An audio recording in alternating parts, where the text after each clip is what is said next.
Jay Gule, good morning everyone. My name is Someshwar. I welcome all of you on behalf of Art of Living organization to योग Vasishtha morning session. नमस्ते, मैं सोमेश्वर आप सभी का art of living संस्था की तरफ से योग वाशिष्ठ के सुबह के सत्र में स्वागत करता हूँ। रोज की तरह आज के सत्र की विषयता हम लोग 3 बार ओमकार का उच्चारण करके करेंगे। We will begin our session by chanting Om 3 times. अपने सारे जूम के पार्टिसिपेंट, अपने सारे फेसबुक के व्यूवर्स, अपने सारे यूट्यूब के व्यूवर्स, इन सभी का भी आज के इस सत्र में स्वागत है। आज का जो अपना सत्र है उपशम प्रकरण चैप्टर नंबर 5, उसके अंदर का जो सब चैप्टर नंबर 62, 61 का आखिरी भाग और 62 चैप्टर नंबर पूरा, यहाँ पे अपना उपशम प्रकरण जो है पूरी तरह से कंक्लूड हो जाता है, पूरी तरह से कवर हो जाता है। फिर कल से हम लोग निर्वाण प्रकरण का जो पूर्वार्ध है चैप्टर नंबर 63 से जो शुरुआत होता है उसकी हम लोग शुरुआत करेंगे। तो आज का फोकस वही रहेगा 61 नंबर का चैप्टर एंड का जो पोर्शन है वो, और 62 नंबर का पूरा चैप्टर। आशा करता हूँ कि आपने यह चैप्टर पढ़ लिया होगा। उसके बारे में जो श्रवण करना था वो मॉर्निंग के सत्र में हमने यहाँ पे श्रवण कर लिया, और उसके ऊपर के प्रश्नोत्तर की चर्चा सत्र। यहाँ पे बड़े सुंदर प्रश्न प्रभु रामचंद्र जी पूछते हुए दिखाई देते हैं। तो हम लोग सारे प्रश्न और आपके जो अपने प्रश्न रहेंगे उन सारे प्रश्नों को यहाँ पे हम लोग कवर करेंगे। चलिए, लेट्स ऑल कंफर्टेबली, सब लोग आराम से बैठ जाए और अपनी आंखें बंद कर ले। अपने रीढ़ की हड्डी सीधी कर ले, गर्दन सीधी कर ले, कंधों को ढीला छोड़ दे। एक साधारण सांस अंदर ले और छोड़ दे। एक गहरी लंबी सांस अंदर ले, पूरी तरह से छोड़ दे, खाली हो जाए।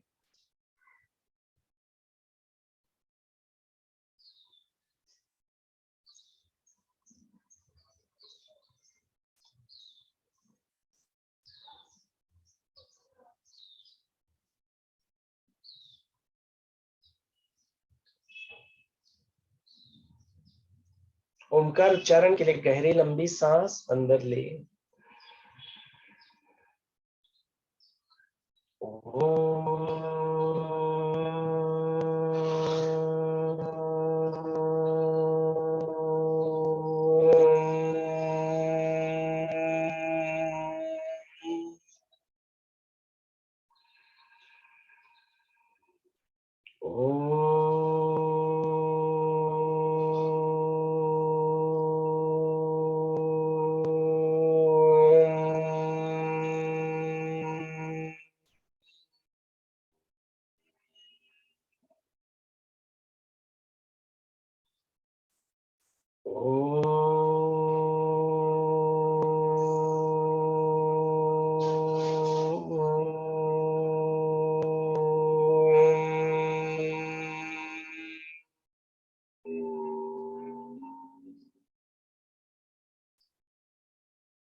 Slowly and gradually you may open your eyes. धीरे धीरे अपनी प्यारी सी आंखें खोल सकते हो।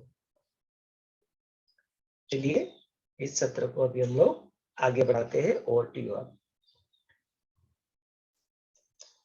अनम्यूट का ऑप्शन खुला है, आप जरूर अपने आप को अनम्यूट करके बात कर सकते हो।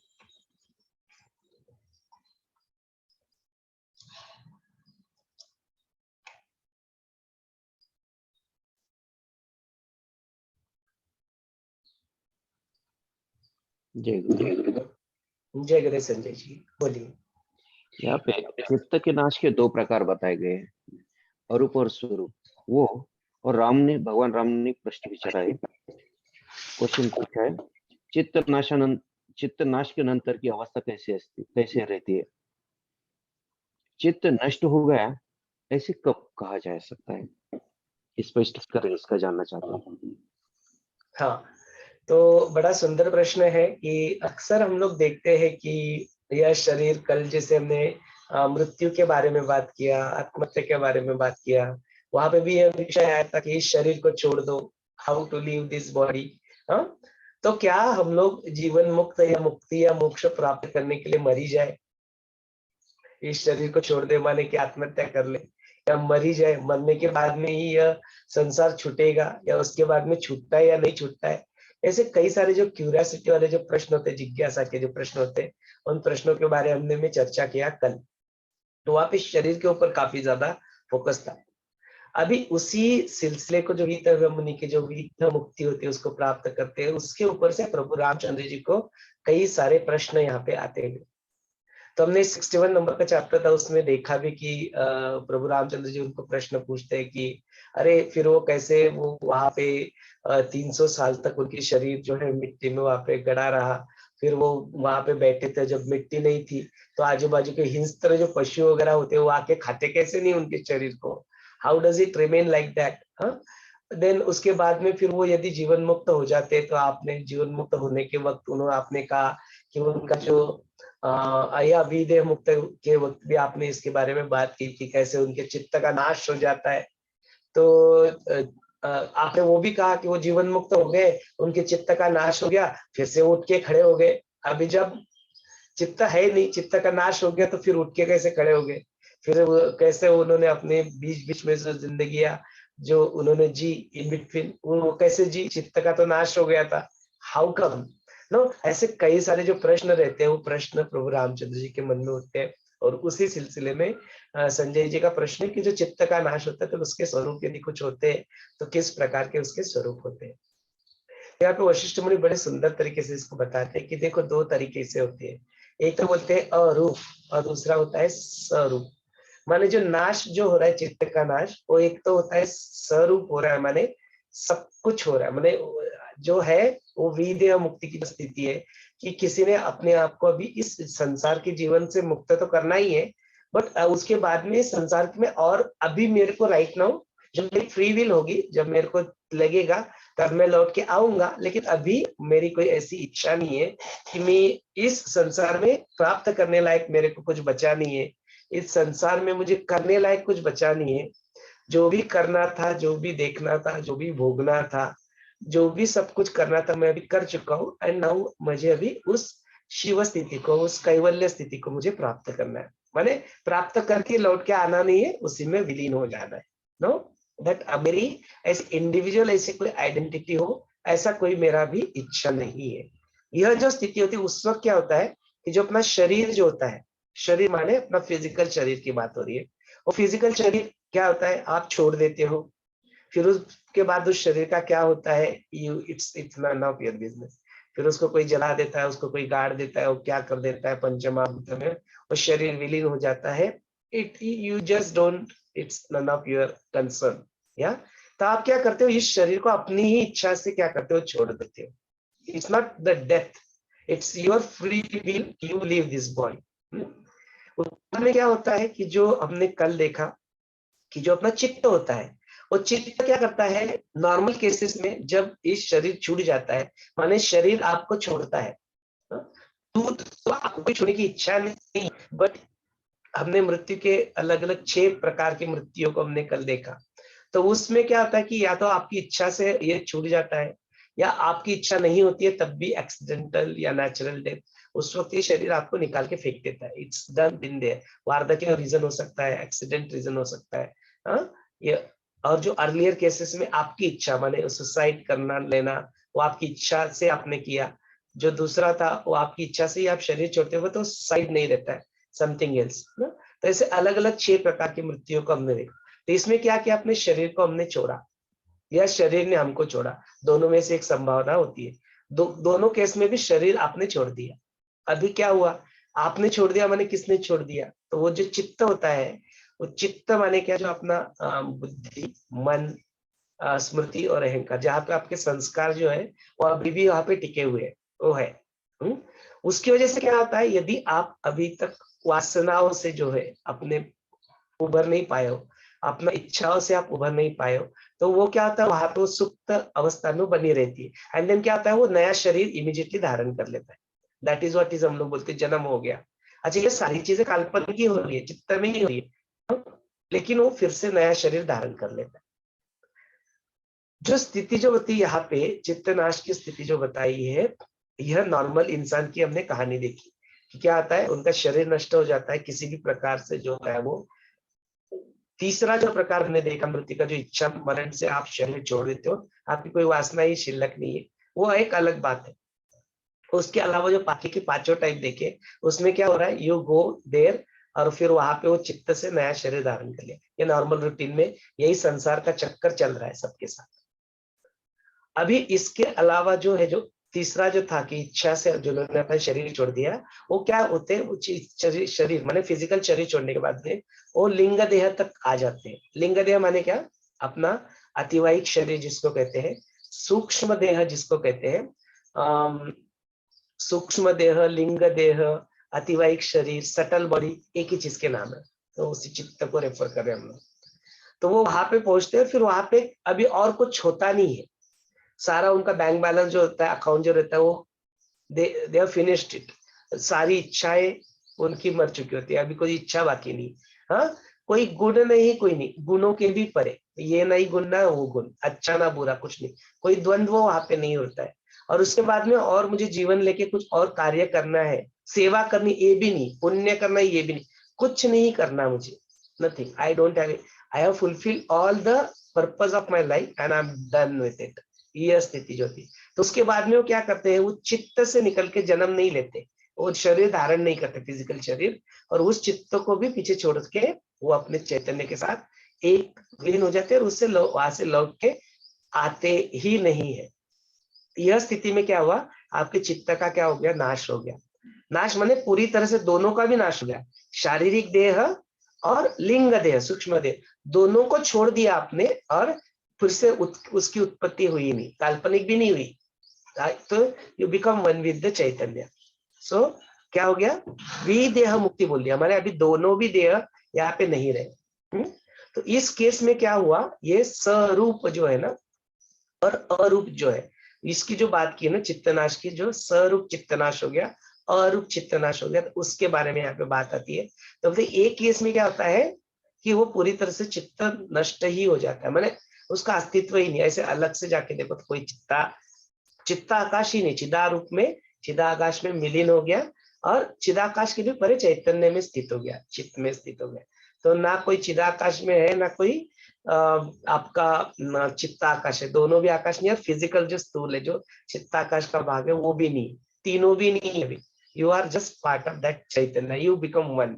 माने बूंद थी सागर की, सागर में से निकली हुई बूंद थी, वो बूंद सागर में विलीन होगी अभी, और उसको देखो अलग से, तो उस बूंद कहाँ पे मिलेगी आपको, what will you address it, आप बोलेंगे वो इट्स अ ओशन, समुद्र बोलेंगे उसको, बूंद नहीं बोलेंगे। तो वो चैतन्य उसको बोलेंगे, चैतन्य में विलीन हो गया अभी। अभी उसके अलग से कोई अपना अस्तित्व है नहीं। इसमें दोनों नाश हो गए, दोनों नहीं, तीनों नाश, मतलब जो शरीर, फिजिकल शरीर, चित्ताकाश में जो चित्त था वो, और जो चिदाकाश था उसके भी परे, यू गॉन ना, वो समष्टि का हिस्सा भी नहीं, यू आर द चैतन्य बन गया। समष्टि में भी तो एक चित्त है, उसके चित्त के आप हिस्सा हो, तो वो उसके भी परे चले जाते हैं। मतलब वो ब्रह्मदेव का जो समष्टि का जो चित्ताकाश, चिदाकाश जो है, उसके भी परे, यू जस्ट बिकम चैतन्य, वो स्थिति होती है। देन उसके अलावा दूसरी जो स्थिति होती है वो किसकी होती है बोलते हैं, तो बोलते हैं वो जीवन मुक्तों की होती है। जो जीवन मुक्त तो किनको कहा गया है, जो सदेह मुक्त होते हैं, माने उनका फिजिकल शरीर है और उनका चित्ताकाश भी है, बट चित्ताकाश में कोई वासना है नहीं, देयर इज नो वासना दैट इज लेफ्ट। तो अभी it's just a free will for them to be here और just be, not wanting to do anything, कुछ करने की अच्छा नहीं है, करने कुछ बैंक बैलेंस जीरो है, कुछ कार्य वो करते हैं उससे कर्म होते नहीं, उनके इनको इंप्रेशन नहीं पड़ते हैं, कुछ भी ऐसा नहीं है। वो जो स्थिति होती है वहां पे क्या होता है, चित्त का होते हुए भी ना होने के बराबर होना, यह जो स्थिति रहती है वो दूसरे टाइप का बोलते हैं, तो उसमें वो आती है। तो इस दोनों प्रकार का चित्तनाश, तो पहले इसमें चित्तनाश बोला तो वो इन फिजिकल रिलाम, सचमुच में चित्त का नाश हो गया। फिजिकल रिलाम भी क्या है, वो काल्पनिक ही है वैसे भी, बट फिर भी वो पूरी तरह से नष्ट हो जाता है। दूसरे केस में वो नष्ट नहीं होता है, ट्रांसेंड हो जाता है फ्रॉम द रजस तमस टू द सात्विक गुण।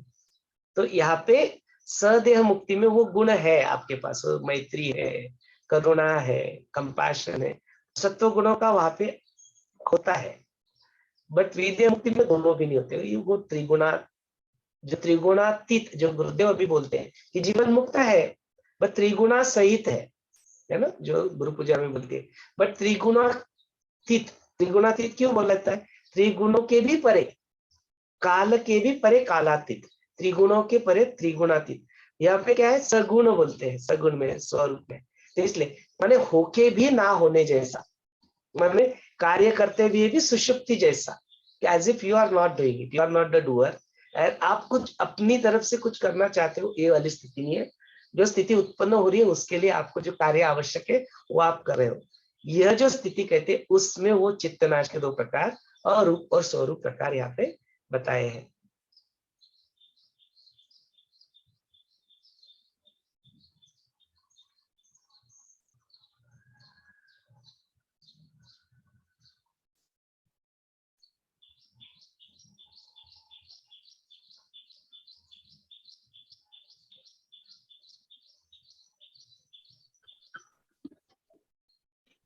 जय गुरुदेव। जय गणेश मित्र। यहाँ चैप्टर शुरू होता है 369 पेज। मैत्री, करुणा, मुदिता इत्यादी गुण उत्पन्न झाले, तर मुदिता म्हणजे काय होतं? मुदिता म्हणजे हॅपीनेस, काय? मुदिता म्हणजे हॅपीनेस, हॅपीनेस।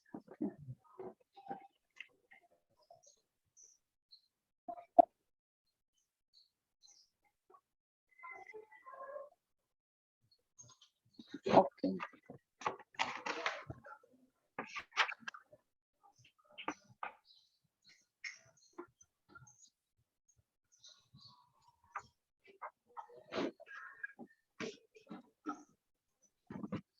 त्यानंतर पेज नंबर 371, सर्वात वरती एकदम टॉप वर, मग त्यात मनाचे काम क्रोध आदी दोषे नाहीत आणि वरील गुणही नाहीत, त्यात स्त्री नाही आणि ते स्त्री विरहितही नाहीत। तर स्त्री आणि स्त्री विरहित याचा अर्थ काय होतो? कोणत्या साइडला आहे हे? 371 टॉप वर एकदम पहिला कॉलम 371 टॉप वर वरती, त्यात स्त्री नाही आणि ते स्त्री विरहितही नाही।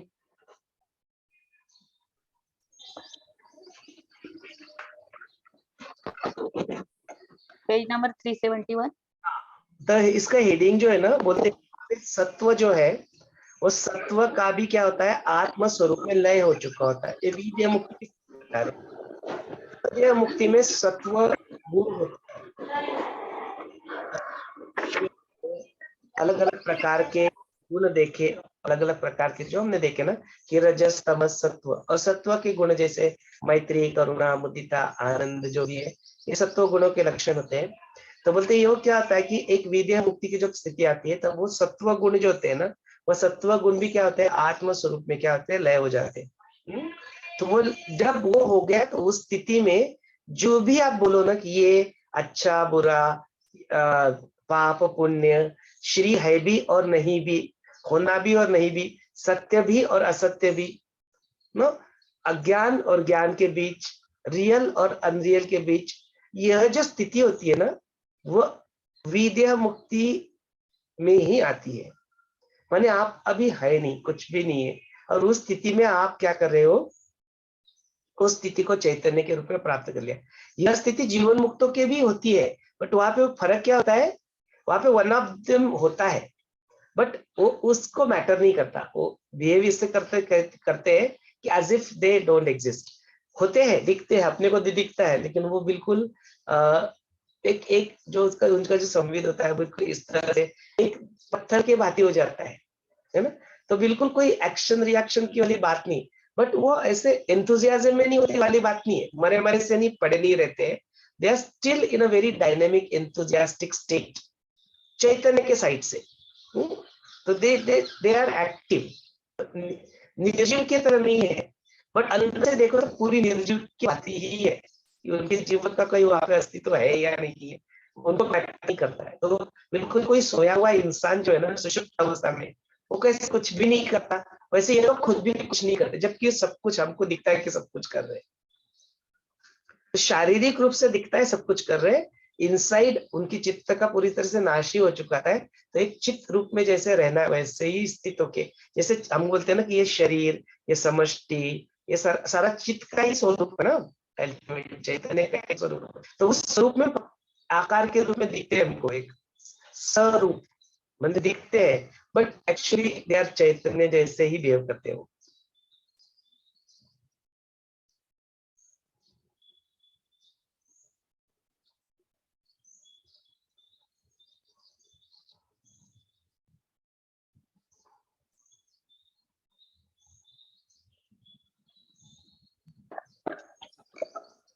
यानंतर संसार वेलीचे बीज शरीर.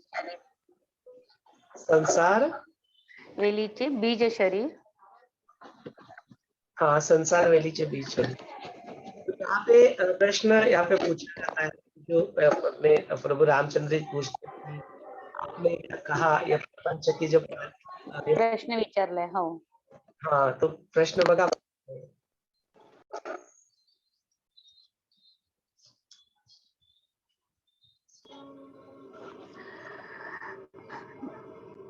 श्रीरामाने महर्षी वशिष्ठांना पुन्हा प्रश्न विचारला. मला सांगा की या जगद्रूप अरण्यात पसरलेल्या आणि खोल खोल मुळे रुजलेल्या सुखदुःख रूप फळांनी लगडलेल्या या संसारूप द्राक्षवेलीचे बीज कोणते आणि त्या बीजाचे बीज व त्याचे मूळ कारण कोणते, ही वेल कशी अंकुरित झाली हे मला पुन्हा समजावून सांगा. तो यहाँ पे प्रभु रामचंद्र जी है वो प्रश्न पूछते हैं कि भाई इस मुक्त होना है, तो मुक्त होने के लिए संसार से मुक्त होना है, यही तो कहते हैं ना, ये प्रपंच जो चल रहा है, ये संसार जो चल रहा है, जन्म मृत्यु का जो चक्कर चल रहा है, मुक्त तो इसी से होना है, मोक्ष तो इसी से प्राप्त करना है।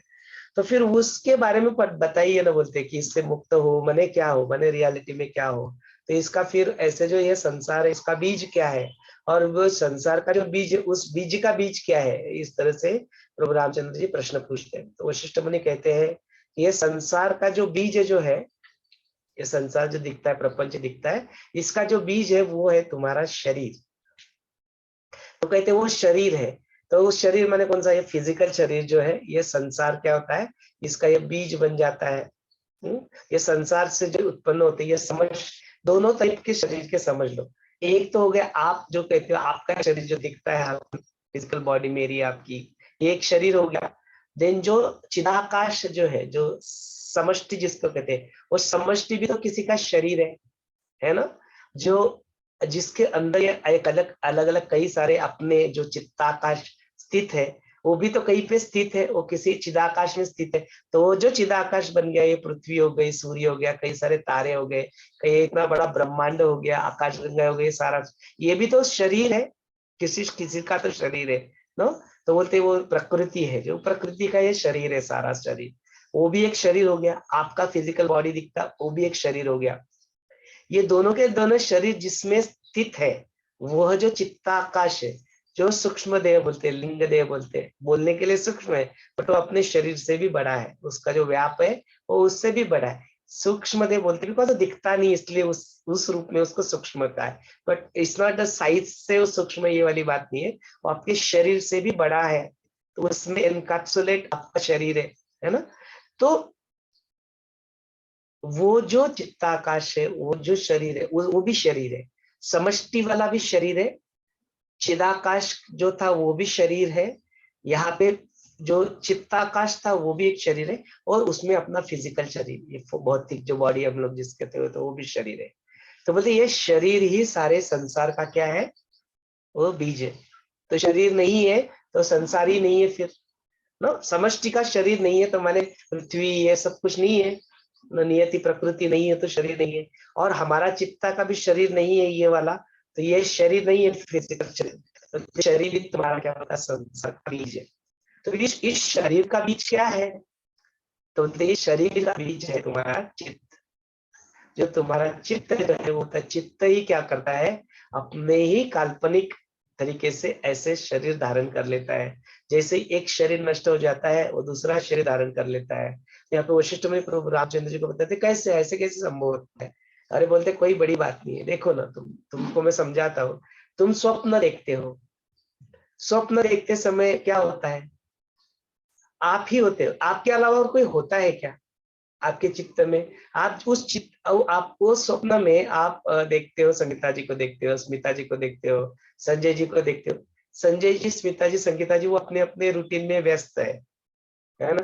आप क्या देखते हो कि भाई मैं यहाँ पे बैठा हूँ, यहाँ पे योग वशिष्ठ का सत्र चल रहा है। कौन देख रहा है? सोमेश्वर स्वप्न देख रहा है। यहाँ पे संजय जी बैठे हैं, मुस्कुरा रहे हैं। यहाँ पे स्मिता जी है, वहां पे संगीता जी भी है, उनका वीडियो ऑफ है। इस तरह से मैं ही स्वप्न ही देख रहा हूँ। तो मैंने ही क्या किया, मेरे चित्त में आपके रूप धारण कर लिए कि नहीं कर लिए? आप तो हो ही नहीं। तो मेरे चित्त में मैंने मेरा भी रूप धारण कर लिया, और मेरे ही चित्त ने संजय जी का रूप धारण कर लिया, स्मिता जी का रूप धारण कर लिया।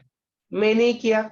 बाकी के सारे पार्टिसिपेंट्स भी है जो सुन रहे हैं, होपफुली मैंने ही धारण कर लिया वो। तो बोले शिक्षक के लिए कोई बहुत बड़ी बात नहीं है, एट ए टाइम वो कई सारे रूप धारण कर सकता है। स्वप्न में तो करता ही है। आप स्वप्न देखते हो, उसमें स्वप्न में सारा जो दृश्य चलते रहता है मूवी के बाती, उसके सारे कैरेक्टर्स कौन निभाता है वहां पे? आपका चित्त ही निभा रहा है सारे कैरेक्टर्स, है ना? तो बोलते ये ऐसा ही जो संसार का जो वेल है, ये चित्त ऐसे बिल्कुल क्षण मात्र का भी समय नहीं लगता इसको ऐसा रूप धारण करने के लिए।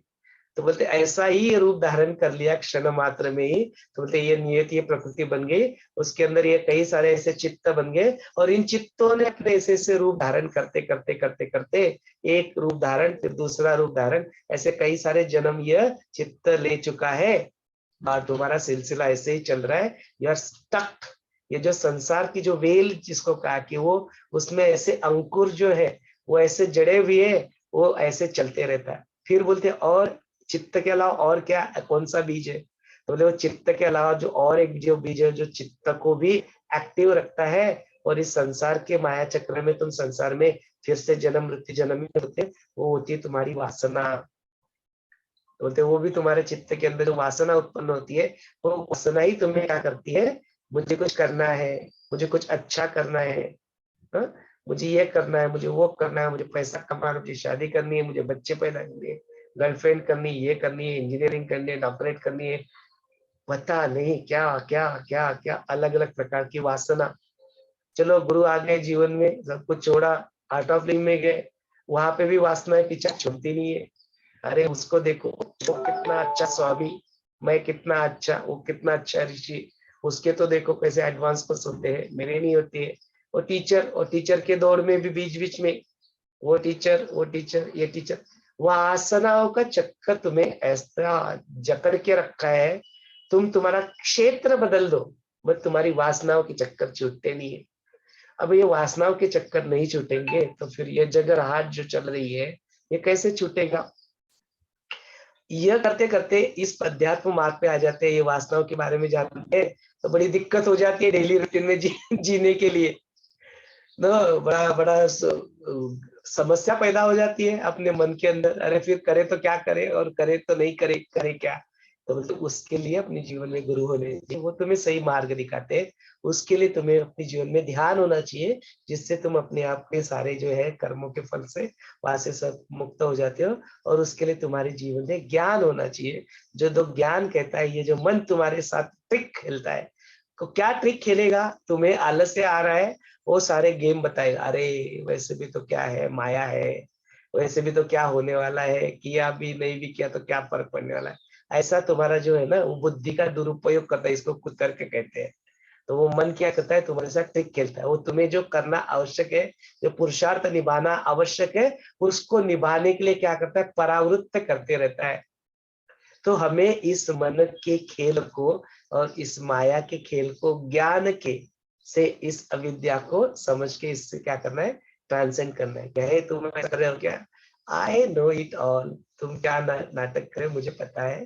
तुम चुप बैठो, I am not going to listen to you, it's okay, I know तुम क्या करते हो मेरे साथ। इस तरह से मुस्कुराते मुस्कुराते उसको क्या करो, don't try to reject it, don't try to destroy it.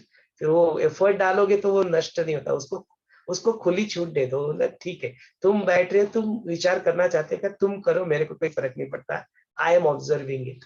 तो फिर क्या करेगा, आप उसके परे चले जाओगे। यू स्वीकार, तो रिजेक्शन में जाओगे, ऐसा नहीं सोचोगे बोलोगे तो सबसे पहले वही चीज सोचेगा। तुम जो बोलोगे ये थॉट मेरे मन में आना नहीं चाहिए, तो वही पहले आएगा और वो नष्ट बिल्कुल होगा ही नहीं जल्दी, यदि if you want to reject it. इसके बारे में और भी डिटेल में वर्णन करना है तो आप happiness program art of living का करो, उसमें ये सारी चीजें आपके टीचर आपको बिल्कुल बाकायदा प्रैक्टिकली अनुभव करा के आपको ये सारी चीजें समझा भी देंगे, आपके अनुभव भी डाल देंगे। It's a good idea to do art of living course, है ना। आप यदि नहीं किए तो आप जरूर आर्ट ऑफ लिविंग का कोर्स कर लेना। इसके तो ऐसे ट्रिक्स खेलते रहता है, ऐसे कई सारी चीजों से बोलता है, तो ऐसे ये होता है, बोलते हैं इस तरह से है। तो उसके संसार के जो बीज है, उसका बीज आपका शरीर है, शरीर का जो बीज है वो आपका चित्त है, और चित्त आपको एक्टिव रखता है, उसका बीज है आपकी वासना है, आपकी क्रेविंग्स, और फंसाए रखती है। बहुत सुंदर एक्सप्लेन किया कि अपना चित्त जो है वही पूरा शरीर धारण कर लेता है, और वासना जो है अपनी छूटती नहीं है, वासनाएं अटकाते रखते। बहुत सुंदर एक्सप्लेन किया, थैंक यू।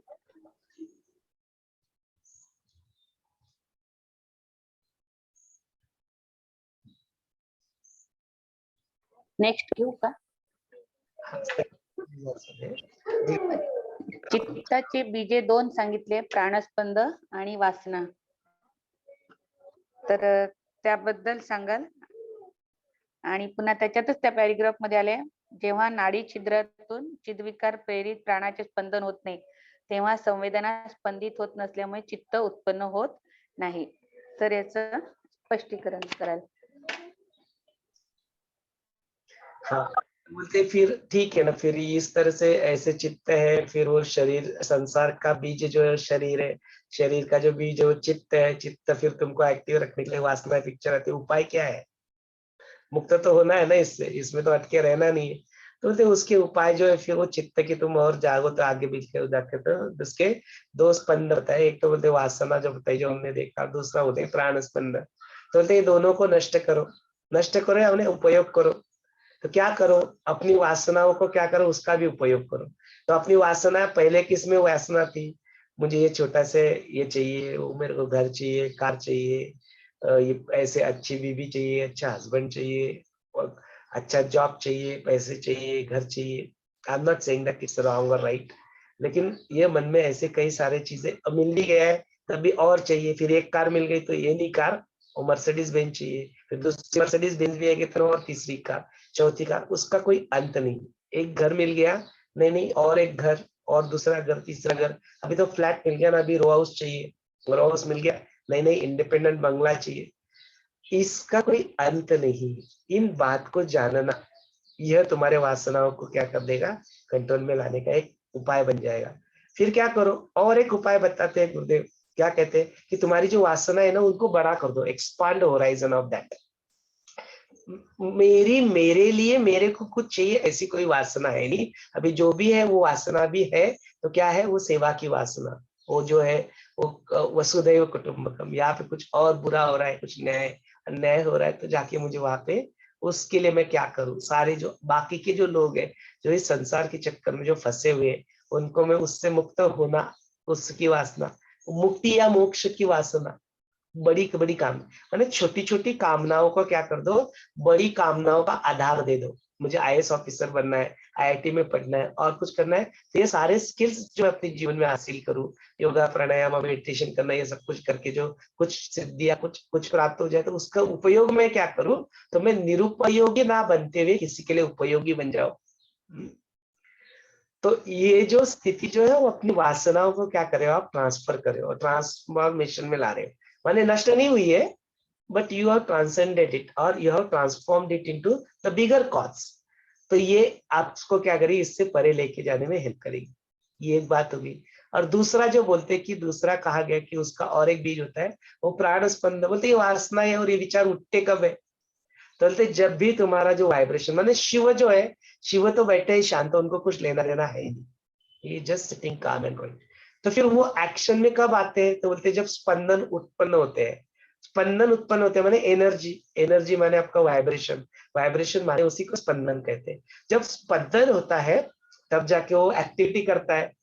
तो बोलते तुम्हें यदि इस को फिर से तुम्हें शिव स्थिति में लाना है, फिर से वो जो चित्त है उसका जो बीज जो है प्राण स्पंदन है उसको यदि तुम्हें करना है, लौट के रिटर्न आना है, तो बोलते प्राणों के स्पंदन को क्या करो, रोको। तो इसके ऊपर बहुत बड़ा स्पंद कारिका जो है ना, विज्ञान भैरव जो है, विज्ञान भैरव से जो बुक्स होते हैं उसमें स्पंद कारिका एक आता है। So it's a Trident philosophy, विज्ञान भैरव और स्पंद कारिका। तो स्पंद कारिका में आता है। तो क्या कहते हैं, बोलते जब भी तुम्हारा जो स्पंदन जब होते रहता है कुछ चीज का, तो विचार जो का मूल है वो रूट है, वो इट्स अ रूट, जो मूल कहते हैं वो मूल है। वो स्पंदन है इसलिए वो विचार है। स्पंदन है विचार, विचारों को, एक हाथ विचार को पकड़ लिया, फिर इच्छा, इच्छाओं को त्वरित प्राप्त करने की जो होती है वासना। तो ये ऐसा ऐसा उसका ये है सीक्वेंस है, ऐसे सीक्वेंस में है। तो जब स्पंदन ही नहीं है तो विचार ही नहीं, विचार ही नहीं है तो फिर इच्छा नहीं, इच्छा ही नहीं है तो फिर वासना ही नहीं है। यह स्थिति, तो वो स्पंदन को क्या करो, बीच बीच में करो, रोक लो, प्राणों का स्पंदन करो। तो प्राणों के स्पंदन को रोकना माने क्या, वही तो करते फिर 3 स्टेज प्राणायाम में, 2 3 4 सांस अंदर लो, फिर 2 3 4 सांस रोको। सांस रोको माने क्या है, प्राणों के स्पंदन को आपने रोक लिया, कुंभक लगा लिया, अंतर कुंभक बाह्य कुंभक। ये कुंभक जब लगाते हैं तो प्राणों का स्पंदन क्या होता है, रुक जाता है। प्राणों का स्पंदन रुक जाता है तो फिर क्या होता है, विचार जो होते हैं वो भी रुक जाते हैं। तो मतलब उसकी प्रैक्टिस करो, नाड़ी शोधन प्राणायाम, अलग अलग प्रकार के प्राणायाम जो है, अपने प्राणों को क्या करो, सही दिशा दो, आयाम दो, उसको सही दिशा दो। तो ये प्राणों का स्पंदन रोक लो, फिर विचारों का जो है वो भी रुक जाता है, तो ऑटोमेटिकली वासनाओं भी रुक जाती है। तो यहाँ पे ये 2 और बताए चित्त के बीच, तो प्राण और वासना। बहुत सुंदर एक्सप्लेन किया सोमेश्वरजी, थँक्यू व्हेरी मच. खूपच सुंदर सांगितले. आपण करत होतो 3 स्टेप प्राणायाम, परंतु ते आता जेव्हा याचं महत्व कळलं की आपल्या ज्या वासनांवर नियंत्रण येतं त्याच्यामुळे आपण करत होतो, पण त्यातलं माहिती नव्हतं. आता विज्ञान कळलं त्यातलं. Thank you very much.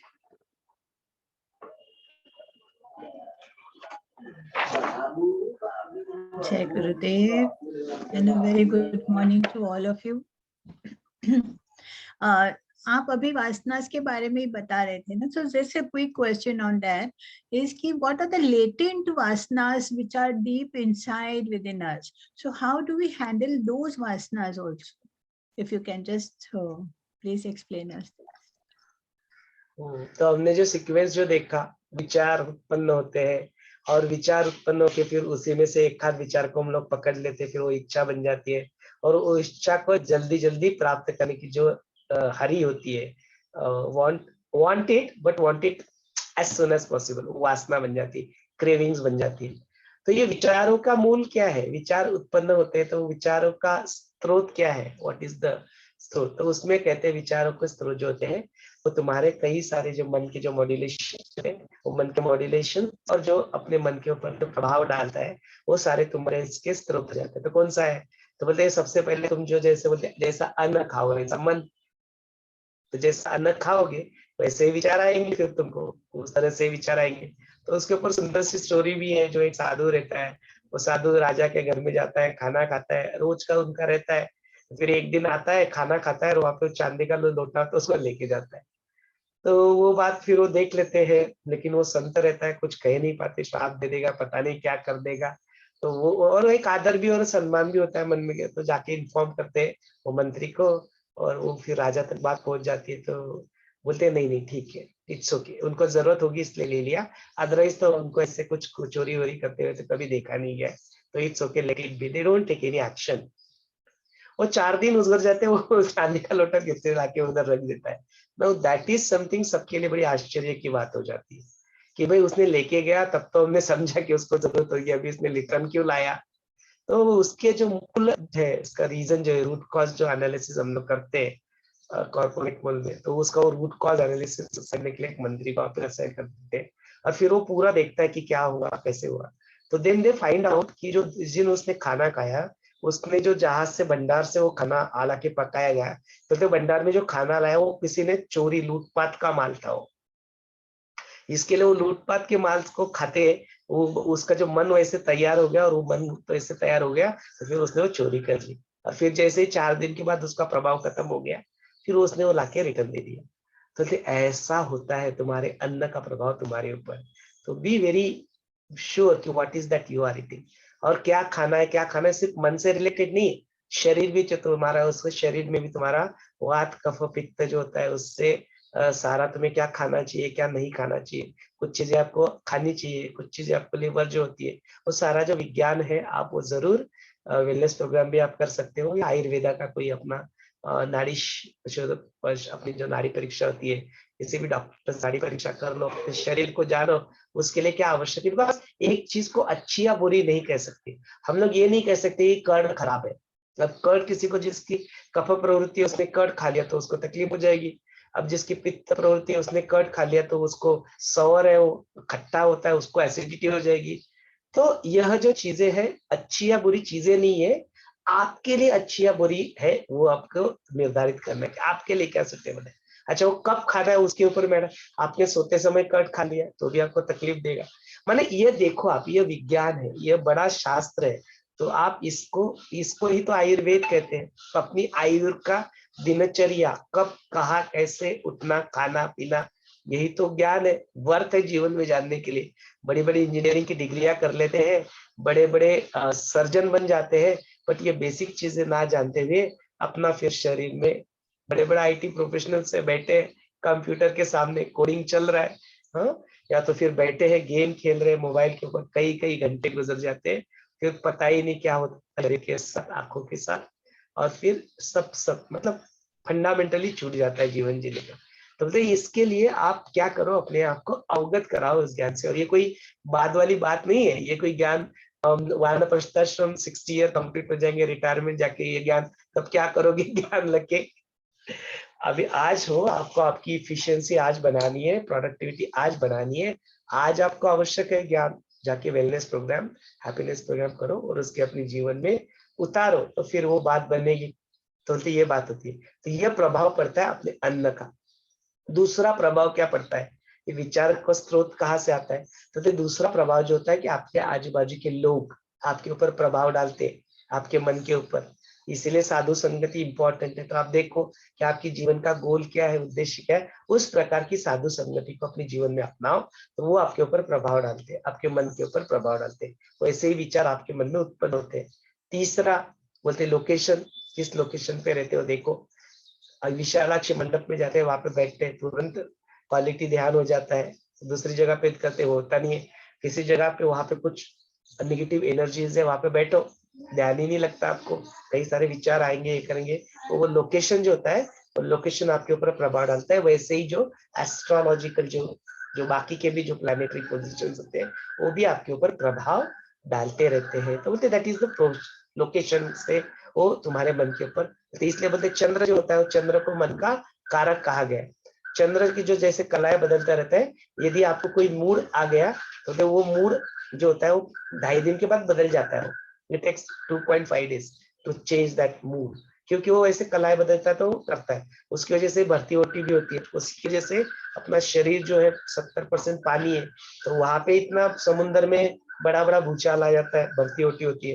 तो बोलते तुम्हारे मन के अंदर तुम्हारा शरीर जो है 70% पानी से बना, उसके ऊपर प्रभाव नहीं होता, बिल्कुल बनता है। What the bleep do we know नामक मूवी आप देखिए, उसमें इसके बारे में डिटेल में चर्चा की है कि कैसे आपके जो बाजू बाजू लोग क्या बोलते हैं आपको और क्या करते हैं, उसका और अपने जो उसका प्रभाव कैसे अपने बिंदु के ऊपर, पानी के ऊपर पड़ता है। तो लोकेशन का, कर्ण का, और जो प्लैनेटरी पोजीशन लोकेशन का, पीपल का, उसका अपने ऊपर प्रभाव पड़ता है। देन बोले इसके अलावा और क्या प्रभाव पड़ता है तुम्हारे मन के ऊपर, तो बोले इसके अलावा तुम जो कोई शक्तिपात है, जैसे आपके जीवन में कुछ गुरु आ गए, उन्होंने आपको शक्तिपात कर दिया, तो उन्होंने क्या किया, infused the energy in you, तो उसका भी तुम्हारे मन के ऊपर क्या पड़ता है, उस तरह के विचार तुम्हारे मन में आते हैं, तो वो भी एक संभावना होती है कि आपके विचारों का स्रोत का आता है। और बोलते इसके अलावा और तुम्हारा विचारों का स्रोत क्या होता है, तो बोलते तुम्हारे पुराने कर्म, जो कुछ भी किया हुआ है, वो जो संचित कर्म जो है, जो तुम्हारे चित्त के ऊपर संस्कार रूप में वो क्या हुए, वहां पे स्थित हो गए हैं। वो भी क्या करते हैं, तुम्हारे आज के इस क्षण में तुम्हें क्या विचार आ रहे उसको प्रभावित करते हैं। तो that all the question came कि भाई वो सब कहे, वो प्रभाव जो डालते हैं आज डालते हैं, फिर उसके बारे में क्या करें, तो सॉल्यूशन की बात निकलती है। तो सॉल्यूशन की बात वही है कि योगा, प्राणायाम, मेडिटेशन, गुरु, ज्ञान, ध्यान, गान, सेवा, ये सब कुछ करो। ध्यान करोगे तो फिर वो क्या होते हैं, उसके जो वीट्स होते हैं, जो रूट्स होते हैं, वो संस्कार जो होते हैं, उसके रूट्स क्या होते हैं, यू वाइप इट आउट। धीरे धीरे आप वाइप, कुछ तो होते हैं भोग होते हैं, वो भोग के खत्म करते हो, बट सफरिंग तो ऑप्शनल है। यदि ज्ञान में, ध्यान में, ये सारे जो उपाय बताए इसमें रहोगे तो सफरिंग नहीं होगा, पेन हो सकता है। पेन में कम का तो भोग तो भोगने है तुमको, तो भोगोगे आप, but you will not get affected out of it. नए कुछ कर्म नहीं बनेंगे, नया कुछ नहीं बनेगा। You will still be able to go through it think. या तो भोगों को भोग के खत्म करो, या तो फिर ध्यान करके उसके रूट्स को ही, बीजों को ही क्या करो, नष्ट कर दो। और ये दोनों संभव होता है, देखा है हमने, इट हैपेंस लाइक। सो ये उसके उपाय हो गए। Yeah, thank you. या तो भोगी बन जाओ या योगी बन जाओ, either. Isn't it?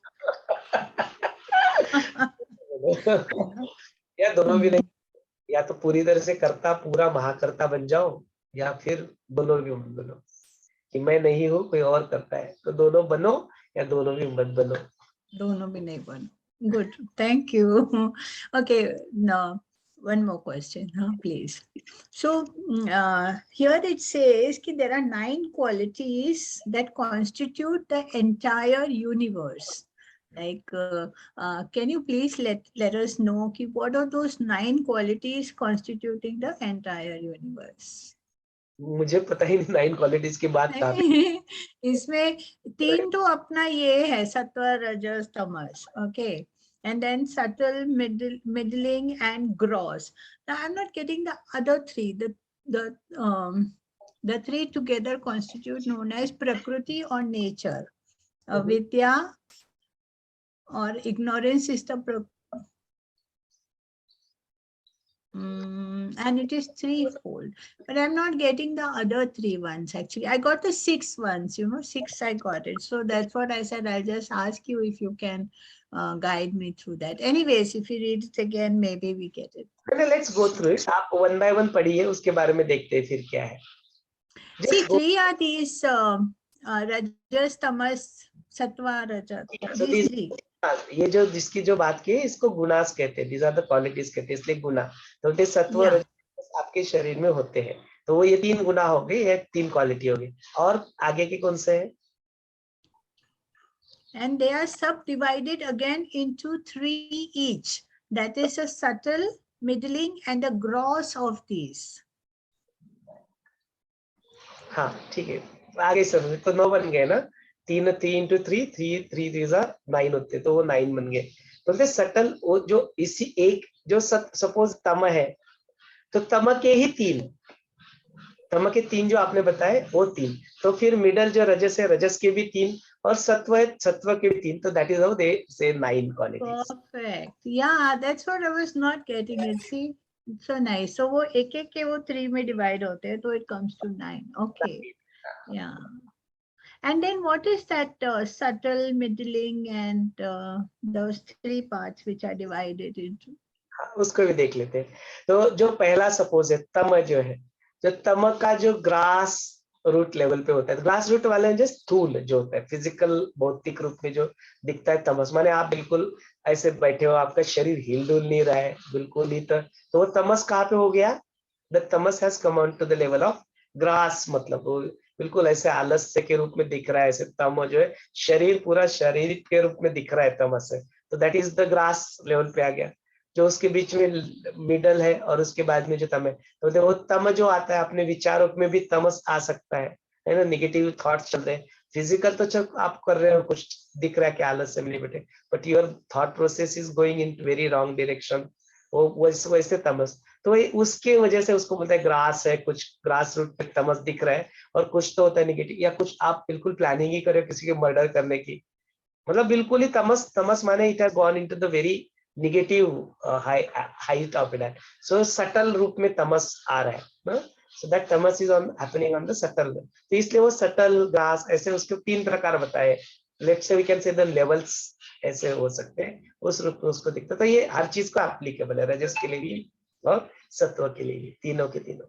तो वी कैन सी, थोड़ा और चर्चा करेंगे तो वी कैन, हर किसी का एक एग्जाम्पल, जैसे मैंने ग्रास का एक एग्जाम्पल बताया कि भाई फिजिकल शरीर ही इतना है, तो हर नौ के भी कुछ ना कुछ एग्जाम्पल्स निकल आएंगे यदि got it. Exactly. Means on the levels of our consciousness also it keeps on working. Like this is the body. So I understood tamas, like Kumbhakaran used to sleep, eat and sleep. So that was exactly that tamas. That is a Right? perfect example. Yes, बिल्कुल बिल्कुल, तो सोया है बिल्कुल, तो 6 महीने के लिए, तो ये ग्रास लेवल पे आ गया, तमस जो है दिख रहा है बिल्कुल ऑब्वियस, लेकिन किसी के साथ मुख देख के नहीं पता लगता कि उसके अंदर क्या चल रहा है, तो वो थोड़ा सटल Yeah. तमस जो है subtle level. Yes. And then their thoughts, that will be the middle one. And of course, it will impact on all the other levels also. No? If a person is tamas, so every level is impacted with that. Got it. Yeah. Thank you. Thank you.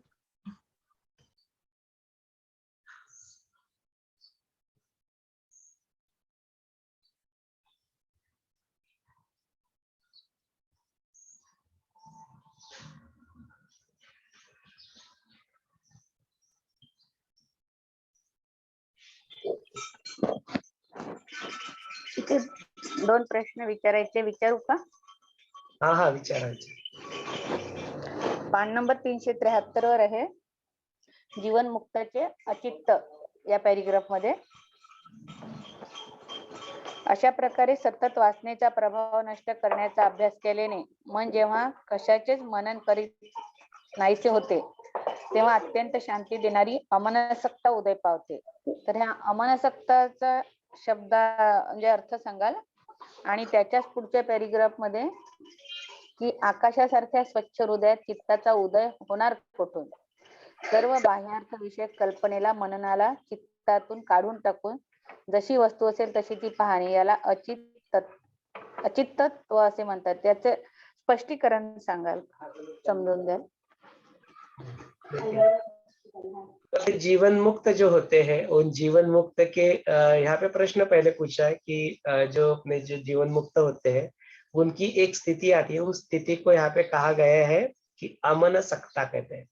तो हम लोग सामान्य सत्ता बोलते हैं ना, सामान्य सत्ता इस तरह से, तो अमन्य सत्ता एक एक वर्ड है, उसको जानेंगे क्या है, उसका एनालिसिस करेंगे। और बोलते दूसरा जो होते हैं उसको चलते अचित्त, माने जीवन जो मुक्त होते हैं उनका क्या होता है, चित्त अचित्त जैसा बन जाता है। तो ये अचित्त जो है, अमन जो है, it is synonym to each other, दोनों के सिनोनिम।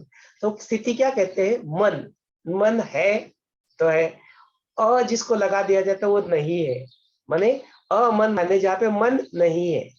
चित्त अचित्त कहा, चित्त है, चित्त को अ लगा दिया, जहाँ पे लगा जाता है वो मन नहीं है। तो जहाँ पे चित्त नहीं है, जहाँ पे मन नहीं है, फिर वो क्या बन जाएगा, शांति बन जाएगी। अमन को तो कहते ही शांति, अमन का मीनिंग क्या है, शांति, अमन बोलते शांति। तो वही बोलते कि जब वो अपने चित्त को भी क्या करता है, ट्रांसेंड कर देता है, तो उसकी क्या बन जाती है, स्थिति जो बन जाती है उसको अमनसक्ता कहा गया। माने अमन में आ गया, वो पूरी तरह से मन है या नहीं है के बराबर हो गया और अमन में आ गया, तो अमनसक्ता बन गया, उसी को अचित्त। Very beautiful, very beautiful. कितनी सरळ, सीधे और सोपा भाषेमध्ये सांगितलं अगदी. थँक्यू. मी खूप मोठा शब्द समजत होती त्याला अमनसक्ता, तुम्ही अगदी सरळ सोपं करून सांगितलं. थँक्यू.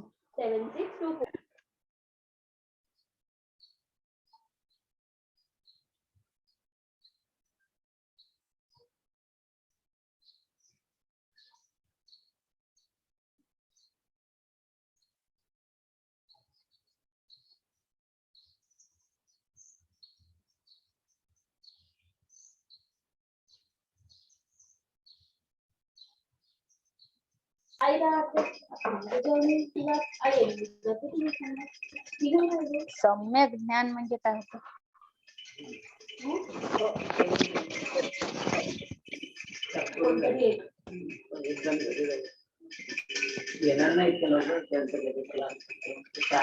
सम्यक ज्ञान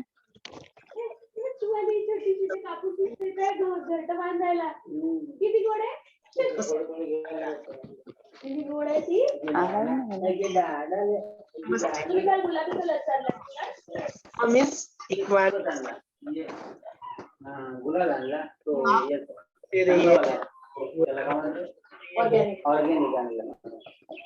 इसको सम कहते हैं। सम मीन्स इक्वानिमस स्टेट। सम मीन्स समता जिसको कहते हैं ना, इक्वानिमस। डिस्क्रिमिनेशन जहाँ पे नहीं है उसको वहां पे सम्यक के रूप में बताया गया। सम्यक माने समत्वा में आ गए आप, इक्वानिमस स्टेट जिसको कहते हैं, उस नॉलेज को सम्यक ज्ञान यहाँ पे कहा है। उसका रेफरेंस देखेंगे तो और पता नहीं उस कॉन्टेक्स्ट में क्या है, but that is what it is. कहाँ पे है वो वर्ड, कहाँ पे आता है सम्यक ज्ञान? 374 पे टॉप वरचाच पॅरिग्राफ आहे, सेकंड कॉलम मध्ये। हे कळणे आणि मनाचा याविषयी दृढ निश्चय होणे याला ज्ञानी पुरुष सम्यक ज्ञान असे म्हणतात।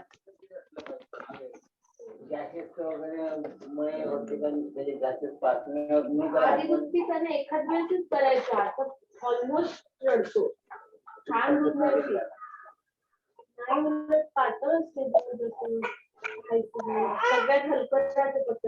Someshwar ji, can I ask you a question? No? Yeah, sure, Sangeeta Are ji. you complete with the? Okay. Yeah, I was just waiting for you to complete with Smita. Yeah. So here Rama asked one question, not a question, like he's puzzled because he says ki so Vasishtha Muni, he says ki I'm puzzled by your statement that even the gods like Vishnu and Shiva are the part of this ignorance or avidya. So pray explain that statement further. So he's also puzzled. Sure. Can you explain us? Yes. ये statement ऐसा तो बताएंगे। उससे पहले स्मिता जी का जो प्रश्न था सम्यक ज्ञान के बारे में, उसको मैं जस्ट आज गोइंग थ्रू। तो what is it that is been said here, यहाँ पे जो लिखा है वो क्या कहते हैं कि जब बोलते हैं सम्यक ज्ञान माने कौन सा ज्ञान, कि ये शरीर नहीं हूँ। जब अब तक जो चीजें जो दिख रही थी उन्होंने वहां पे शिंपला का जो शिंपला जो होता है, क्या होता है कि दिखते समय क्या दिखता है, वो चकाकी करता है तो सिल्वर की तरह दिखता है, माने वो सिल्वर की तरह दिखता है। ये क्या हो गया, परसेप्शन हो गया, माने क्या हो गई, अविद्या हो गई, है ना। तो या वो जहाँ पे डोरी रखी हुई है वो डोरी तुम्हें सांप की तरह दिखती है ना, बट वो सांप तो है नहीं। इस बात से अवगत हो जाना कि यह परसेप्शन है, ये माया है, ये ऑप्टिकल इल्यूजन है, यहाँ पे सांप नहीं है, यह ज्ञान की प्राप्ति हो जाना, इस पे यहाँ पे सम्यक ज्ञान का है। माने now you have come to the possibility, you अंदर से आपको ये पूरी तरह से ज्ञात हो गया है कि जो मैं देख रहा हूँ, जान रहा हूँ, बोल रहा हूँ, वो परिपूर्ण नहीं है। इट्स ऑल्सो पार्ट ऑफ अविद्या। उसी से रिलेटेड प्रश्न जो है संगीता जी का नेक्स्ट प्रश्न है कि जब ये बात से अवेयर हो जाना कि जो मैं बोल रहा हूँ, जो मैं कर रहा हूँ, मेरा ये जो शरीर है, मेरा शरीर या विष्णु का शरीर या शिव का शरीर, शिव माने शंकर जी जिसको महादेव कहते हैं, उनका शरीर, ये जो शरीर जो है it is a part of अविद्या। इस बात से अवगत हो जाना, इस सजगता में आ जाना, यह सम्यक ज्ञान कहलाता है ना? तो संगीता जी का जो प्रश्न है कि यहाँ पे जो स्टेटमेंट लिखा है कि even the Vishnu, even the Shankara, they are part of this avidya. Because किसी भी चीज को जब आपने नाम दे दिया, उसको फॉर्म दे दिया, तो नाम और form is a part of अविद्या। शब्द जहाँ पे आ गए, इट्स अ पार्ट ऑफ अविद्या, बिकॉज जो चैतन्य it is in between the words, it is in between the forms ना। नाम और फॉर्म के परे जो है, जिसको बोलते हैं निराकार, निर्गुण बोलते, जिनकी कोई गुण नहीं है, वो निर्गुण। सगुण है तो फिर विष्णु है, सगुण है तो फिर विठ्ठल है, पांडुरंग है, सगुण है तो शंकर जी है, निर्गुण है तो शिव है, निर्गुण है तो चैतन्य है, निर्गुण है तो परमात्मा है, निर्गुण है तो परब्रह्म है। ये जो तारे जो हमने बोले ना नाम बाकी के जो थे, इसलिए उनकी एबिलिटीज को हम लोग क्वांटिफाई नहीं कर सकते, इसलिए बोलते हैं आजन्मा है, अजर है, अमर है, अनंत है। ये जो सारी जो विशेषण एडजेक्टिव जो लगाते हैं उसको क्यों लगाते हैं? बिकॉज उसको परिपूर्णता के साथ नहीं कहते, इसके बारे में अवगत हो जाना, यह सम्यक ज्ञान है। और यह सम्यक ज्ञान नहीं है तो फिर क्या है? बाकी जो भी है, फिर कुछ भी बोलो आप, ब्रह्मदेव बोलो, विष्णु बोलो, शंकर जी बोलो, और कुछ भी बोलो, महादेव बोलो, कुछ भी बोलो, वो सारा क्या चीज है? It's a part of your अविद्या। तो बिल्कुल ठीक ही है। गुरुदेव बोलते हैं कि तुम क्या बहुत समझते हो, महादेव जो वहां पे तुमने देखा बैठे से कैलाश में बैठे हैं, बिल्कुल उनके गले में सर्प है, तुम्हें क्या लगता है ऐसा कोई व्यक्ति वस्तु परिस्थिति वहां पे आज भी पास में भी कभी था? It's all symbolic in nature. It's all part of your avidya. It's just to make you explain the concept. It's just to make you understand the symbolism behind it. तो बोलते हैं symbolism किस चीज का है? तो बोलते जो है विष्णु जी है, कहाँ पे है? तो बोलते कहाँ पे है? क्षीर सागर में। कहाँ पे क्षीर सागर में? किस पे पर? तो किसके बोलते हैं? सर्पक जो अपना शेष नाग है, उसकी शैया पे लेटे हुए हैं। मान ले लेटे हुए आंखें बंद है, बट ही इज फुल्ली यह aware. No, it is all symbolism. Symbolic तरीके से उसको दिखाया गया कि लेटे हैं, शयन शैया पे है, but he is yet fully aware. पूरी तरह से किसके अवेयरनेस? तो जो शेषनाग जो है, वो शेषनाग सर्प किसका प्रतीक है? तो सजगता का प्रतीक है, अवेयरनेस का। आपको कोई बोले सर्प आ गया तो ये बात बिल्कुल अलर्ट, तब दैट टाइम यू विल वो सर्प आ गया तो ठीक है, इट्स ओके, आओ, ऐसा तो नहीं करोगे। यू विल बी सो सजग, you will be so aware ना। तो वो प्रतीक है किसका है? सिंबॉलिज्म है। इसलिए बोलते गले में सर्प माने शिव जो है, वो जो शंकर जी, वो पूरी तरह से सजग है। कैलाश के ऊपर बैठते हैं। कैलाश माने क्या? हमने तो किसी एक पर्टिकुलर जगह को पृथ्वी पर कैलाश का नाम दे दिया पर्वत करके, बट कैलाश का रियल मीनिंग क्या है? गुरुदेव कहते हैं कि कैलाश का मीनिंग है जहाँ पे जो कैलाश, लाश माने आनंद, आनंद जहाँ पे कई माने जिसका नष्ट नहीं होता, कभी कभी खत्म ही नहीं होता, वो लोकेशन, वो स्थिति, वो कैलाश की स्थिति है। तो ऐसे कैलाश की स्थिति में फिर कौन रहेगा? जहाँ पे आनंद कभी खत्म नहीं होता, परमानंद की स्थिति हमेशा बनी रहती है, वो कैलाश। और फिर ऐसे कैलाश में महादेव रहते हैं, वहाँ शिव, वो जो शिव स्थिति जो है, वो जो बाकी के जो नाम form, it's a part of your अविद्या। इसी के लिए वो स्टेटमेंट कहा गया कि ये भी जो है, जो तुम जो बोलते हो शब्द से जो तुम पुकारते हो, वो भी अविद्या का ही पार्ट है, बिकॉज आपने बना दिया उनको ऐसा। वो तो खुद तो ऐसे कुछ है ही नहीं, वो तो बिल्कुल तत्व में, प्रिंसिपल में आपने नाम फॉर्म दे दिया उनको। एक नहीं दिया, फिर 33 को भी बना दिया, और ऊपर से उसका थोड़ा और नेक्स्ट लेवल पे जाने तो उसको लेके झगड़े भी करने लग गए। इतना टाइम है तुम्हारे पास, इतना टाइम है तुम्हारे पास कि you want to protect God. देखो कई सारे नमूने आपको दिखाई देंगे इधर उधर आदर बार, इसमें भी हो गए, पास में भी। I want to protect my God. You are going to protect your God. God को आपके सहायता की आवश्यकता, मुझे प्रोटेक्ट करना है, मेरे गॉड को मुझे प्रोटेक्ट करना है। ओ गॉड नीड योर हेल्प। ईश्वर को आपकी जरूरत पड़ गई बचाने के लिए। तो देखो कैसे संकल्पनाओं में इंसान फंस जाता है, स्वार्थ के चक्कर में, पॉलिटिक्स के चक्कर में, अपना वर्चस्व कायम करने के चक्कर में, जो रूट है, वो मूल स्वरूप है, उसको छोड़ देता है। और जो बाहरी जो संसार का माया है, उसमें कैसे फंस जाता है। मेरा नाम, मेरा फेम, मेरा वर्चस्व, कहा तुम्हारा वर्चस्व? 100 साल तुम्हारी इस युग में, इस संसार के चक्कर में काउंट भी नहीं होती है, तुम्हारे पृथ्वी तो नजर भी नहीं आती है। कैसे तुम बोलते हो मैं और मेरा अस्तित्व, कहा तुम्हारा अस्तित्व? ये बात से होगी कि सम्यक ज्ञान की कमी है। हो सकता है कि पोथी पढ़ के बड़े पंडित बन गए हैं, बट वो सम्यक ज्ञान जो है, वो सम्यक ज्ञान अब तक नहीं आया। फिर वो जब नहीं आया तो फिर फंसे रहेंगे, फिर चक्कर में फंसे रहो, फिर उसका तो अंत है नहीं, वो चलता रहेगा। चल रहा है कई सालों से, युगों से चल रहा है, तो उसमें फंसे रहोगे। आपकी इच्छा है, आपके ऊपर निर्भर करता है कि आप बचाओ, अपने धर्म को बचाओ, देश को बचाओ, झगड़े करो एक दूसरे से, एक दूसरे को नीचा ऊपर, बताओ फंसते रहोगे। But when all this is just a dream, that we are also in the dream, a waking dream, a sleeping dream, everything dream. फिर वो काय को इतना ये सब कुछ करने का ना? That is what I want to know कि then why all this? Why? No?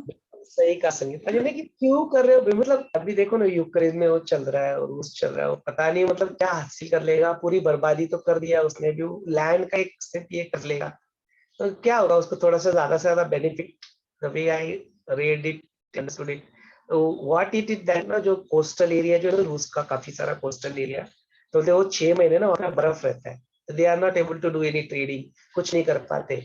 लेकिन जो यहाँ पे यूक्रेन का जो ब्लैक सी वगैरह है ना, वो रहता है, वो पानी रहता है 12 महीने, तो now they need some such ports, something रूस को चाहिए, वो एक चीज है। और दूसरा चीज जो उनको पता चला, तो यूएस वगैरह उसमें इंटरफियर करते रहता है, उसने अपने बायोलॉजिकल वेपन्स बनाने की वहाँ पे 33 लैब्स वगैरह है, 150 ऐसे 250 लैब्स है, मतलब 233 लैब्स अक्रॉस द डिफरेंट तो ऐसे सब कर रहा है।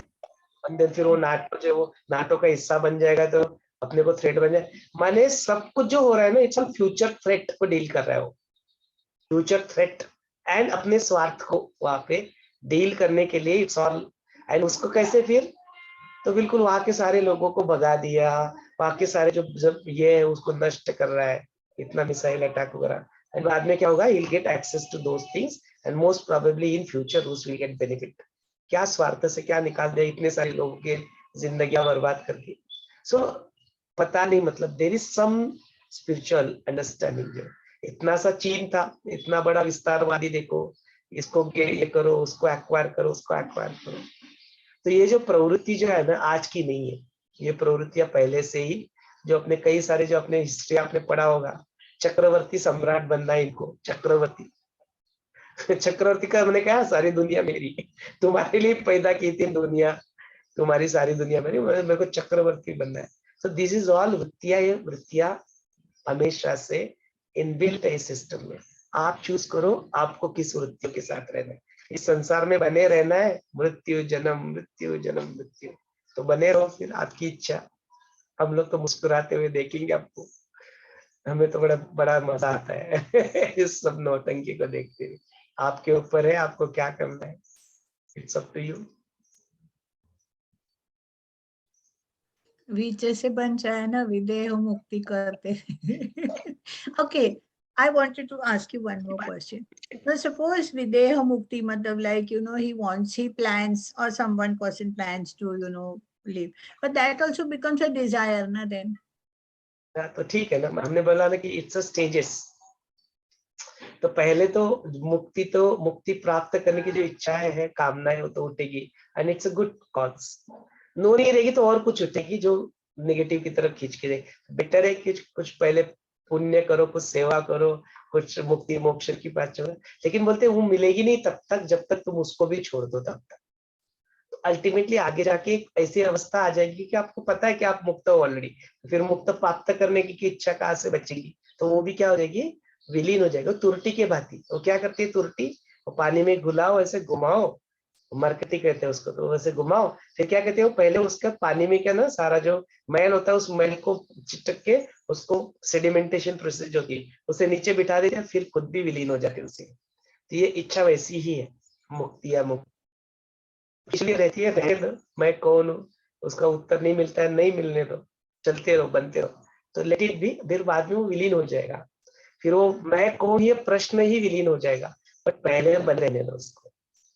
और बाद में विलीन होते समय आपको कोई उत्तर मिल गया, ये वाली भी बात नहीं रहेगी, बट आप you will also don't mind कि मेरे को नहीं पता है, यू विल बी मुस्कुरा, मैं कौन हूँ मैं जानता नहीं हूँ, और ना जानने की इच्छा भी, बिकॉज जान के जान नहीं सकता, ये जब बात पता लग जाएगी तब फिर मुस्कुराओगे, फिर ना जानते हुए भी सब जान पाओगे, कुछ नहीं जानते हुए भी सब कुछ जान लोगे, ये वाली जो स्थिति, उस स्थिति में मैं कौन हूं भी नहीं रहेगा फिर, बट तब तक तो बनाए रखो उसको, तब तक तो be with that question, keep asking yourself who am I, मैं कौन हूँ, मेरी जीवन का उद्देश्य क्या, कि यही है खाना पीना चलना,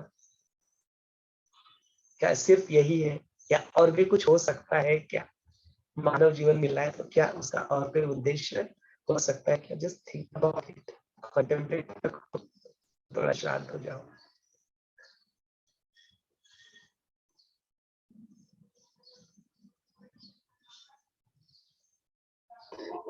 दोन प्रश्न आहेत. रामाने विचारलेले आहे, जाड्याचा त्याग केल्यावर संवेदन जाणीव अवश्य असणारच. तर जाड्याचा त्याग म्हणजे काय होतं?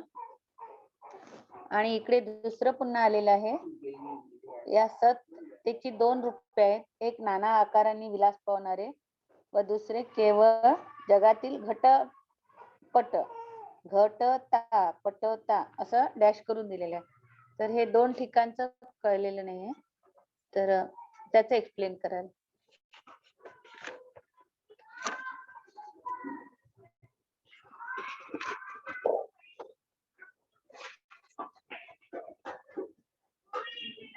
व्हिडिओ पॉज झाला.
Yeah, I think so. He has a drop, so we'll have to wait for him.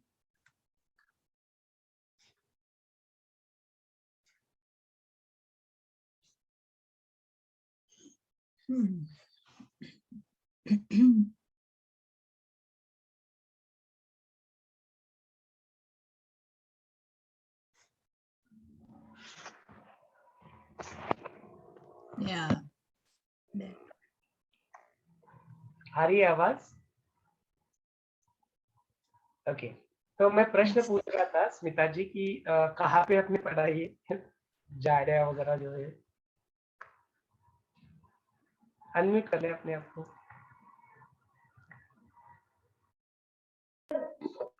Page number 374, second column में लास्ट पैराग्राफ, जीवन मुक्ताची जाणीव आणि नेणीव. रामाने विचारले, प्रभो जाड्याचा त्याग केल्यावर. जाड्याचा त्याग म्हणजे काय होतं?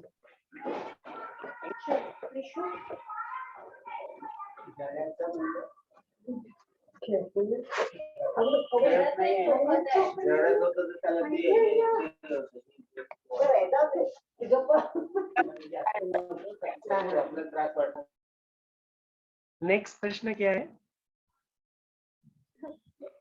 नेक्स्ट है संविदेचे बीज केवळ सत. इथे आहे, इथे दिलेले आहे घटपट, घटता, पटता. ते या शब्दांचे अर्थ काय होतं?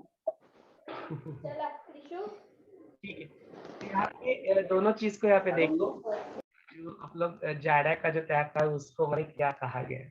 तो यहाँ पे उसी से ऊपर जो है यदि आप देखते हैं तो यहाँ पे कहा गया है कि असंवितिक कहा गया है, और उसमें दोनों में मोक्ष सुख के लिए जो वजह होती है उसके होते राम जो मुक्त अवस्था होती है, उस पुरुष को असंवित, अजड़ जो कहते हैं वो स्थिति होती है, और उसकी जो बुद्धि होती है वो अजड़ा संवित ऐसे कहा जाता है।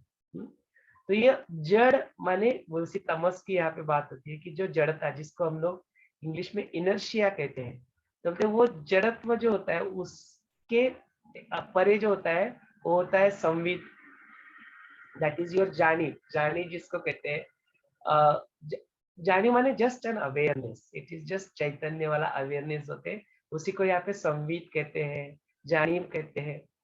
सो दैट इज द जानीब, उसके लिए वहां पे कहा है। और बोलते वो जो होती है तब फिर वो जड़त्व क्या आता है, वो जाड़ा जो होता है वो खत्म हो जाता है, उसको हम लोग क्या करते हैं, वो छोड़ देते। तो इसलिए वहां पे कहते हैं कि जो प्रभु रामचंद्र जो होते हैं जाड़ा का त्याग करने के बाद जो संवेदन जानी जो होते अवश्य रहती है, तो बता ही रहे कि उसका जड़त्व का त्याग करने के बारे में फिर क्या रहेगा, तो कहते हैं वो संविद जो है वो रहेगी। खुद ही बता रहे, मतलब प्रश्न भी नहीं है, तो ये खुद ही बता रहे। और फिर जो दूसरी जो स्थिति आपने बताई कि संविद का जो बीज केवल सत होता है, ये जो संविद जो कहते हैं जानी जो होती है अवेयरनेस होती है, इसका बीज क्या है, तो बोलते हैं वो सत। तो इसीलिए बोलते हैं ना सत्यम शिवम सुंदरम, सत्य है वही शिव है और वही सुंदर भी है। तो बोलते सतचित आनंद कहते हैं, सत जो है वही चित भी है और वही आनंद भी है।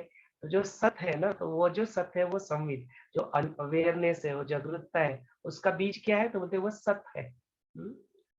वो सत ही उसी का बीज है। और बोलते उस सत में जब अवेयरनेस में आप जो आ जाते हो, तो वो सन्मात्र जो होता है वहां पे फिर क्या होता है, तो जो बोलते ये सारी जो चीजें होती है ना, घट या जग में जो घटपट, हम लोग बोलते हैं ऐसा वैसा वैसा, ये बोलने की एक स्टाइल है ना, कि घटपट बोलते घटता पटता, ये जो नाना आकार जो रहते हैं वो क्या कहते हैं, वो सारे जो विशेष विभाग रूप में दिखते हैं, विशेष रूप में दिखते हैं वही, लेकिन वो क्या करता है, वो अस्तित्व में सारे चक्कर में उसको क्या करता है, छोड़ देता है। वो निर्लेप निर्विशेष सन्मात्र वो स्थिति में आ जाता है। तो वहां पे क्या बोलते हैं कि बेसिकली बीज वही है, मतलब जो रूट वही है, कि यहाँ पे जो हम लोग ड्युअलिटी जो देखते रहते हैं हर चीज में, वो ड्युअलिटी क्या हो जाती है, नष्ट हो जाती है, ये एक ही में आ जाता है। वो एक ही माने क्या, वो सत्य चित, एक ही चीज, उसमें ही वो स्थित हो जाता है। यही सारा एक्सप्लेनेशन वहां पे है, जो सारा चीज जो दिया है ना, it's basically bringing you from the reality to the non reality.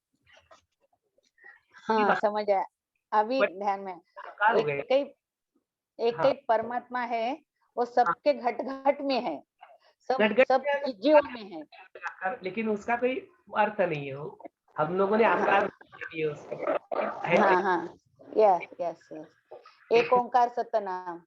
बस वही बात, यही चीज वहाँ पे कहा गया, ठीक बताया। हम्म, तो हम अभी ध्यान में आ गया, समज आया. घट घट में वो विभागला जसं वाटतं, पण तो आहे एकत्व. करेक्ट, Yes, यही correct. बात है। इसलिए फिर उसका सबका मालिक है. निर्वेश निर्विशेष कहा गया है। हाँ हाँ हाँ वही सब जो होते हैं वही महारूप है, एक ही है। हाँ, आता लक्षात आलं.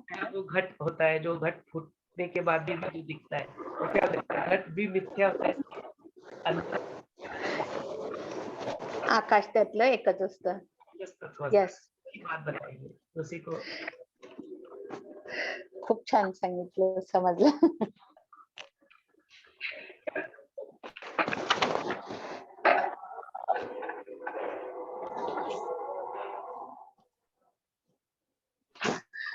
आपण मित आहार म्हणतो, मित आहार म्हणजे काय होतं? आपला आहार, मित आहार घेतला पाहिजे. जितका आवश्यक आहे तितका घेतला पाहिजे. आपण काय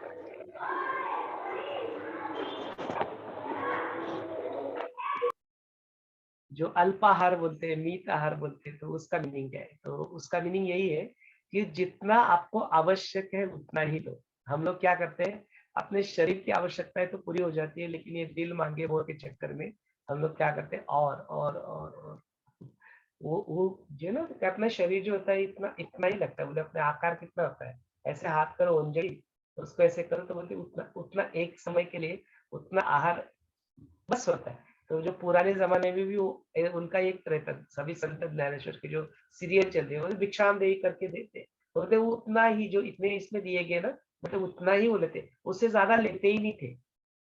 संचय करने की वृत्ति ही नहीं है। संचय करके क्या करेंगे, पता नहीं कल है नहीं, ये शरीर रहेगा नहीं है पता नहीं, तो और संचय करके क्या करेंगे। तो बोलते उतना ही दो हमें, भिक्षा देही में उतना, तो बोलते उतनी ही आवश्यकता थी। तो जो अपनी जितनी आवश्यकता है उतना अपने को खाना, उसको मीत आहार कहा जाता है। अब मीत आहार को क्वांटिटी में मत कन्वर्ट कर देना, किसी के लिए मीत आहार 2 रोटी हो सकता है, किसी के लिए मीत आहार 1 रोटी हो सकता है, उनकी अलग अलग शारीरिक जरूरतें अलग अलग है। कोई जवान है, यंग है, काम कर रहा है, कोई शेतकरी है, किसान है, जाके फिजिकल बहुत काम करना पड़ता है, उनका मीत आहार आपके मीत आहार से अलग क्वांटिटी हो सकती है। तो इसलिए मैं कहता हूँ कि मीत आहार माने आपकी शरीर की जो जरूरत है, उस जरूरत को आप मीत आहार को उतना लो, तो उसमें कोई प्रॉब्लम नहीं, बट उससे फिर और ज्यादा और ज्यादा और ज्यादा वो फिर प्रॉब्लम क्रिएट करते हैं। You are on mute speaker.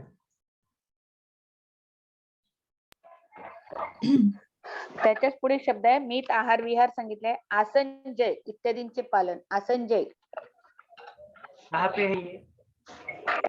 खालची सर्वात लास्ट लाईन 376 पेज, हाँ 376 पेज में लास्ट लाईन सर्वात खाली.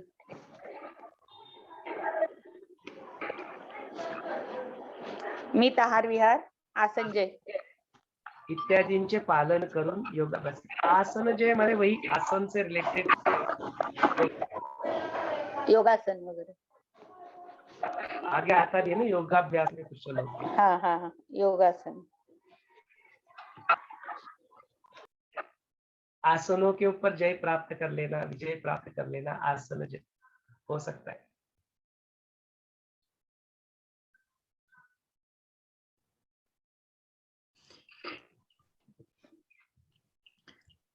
Rama asked Vasishtha Muni, Lord, please tell me how this cosmic intelligence becomes things like insentient rocks. Now, before this, there is a para which says, ki, in the absence of self-knowledge, what you call is ignorance or delusion. मतलब अगर अपना self-knowledge नहीं है तो it becomes all अज्ञान.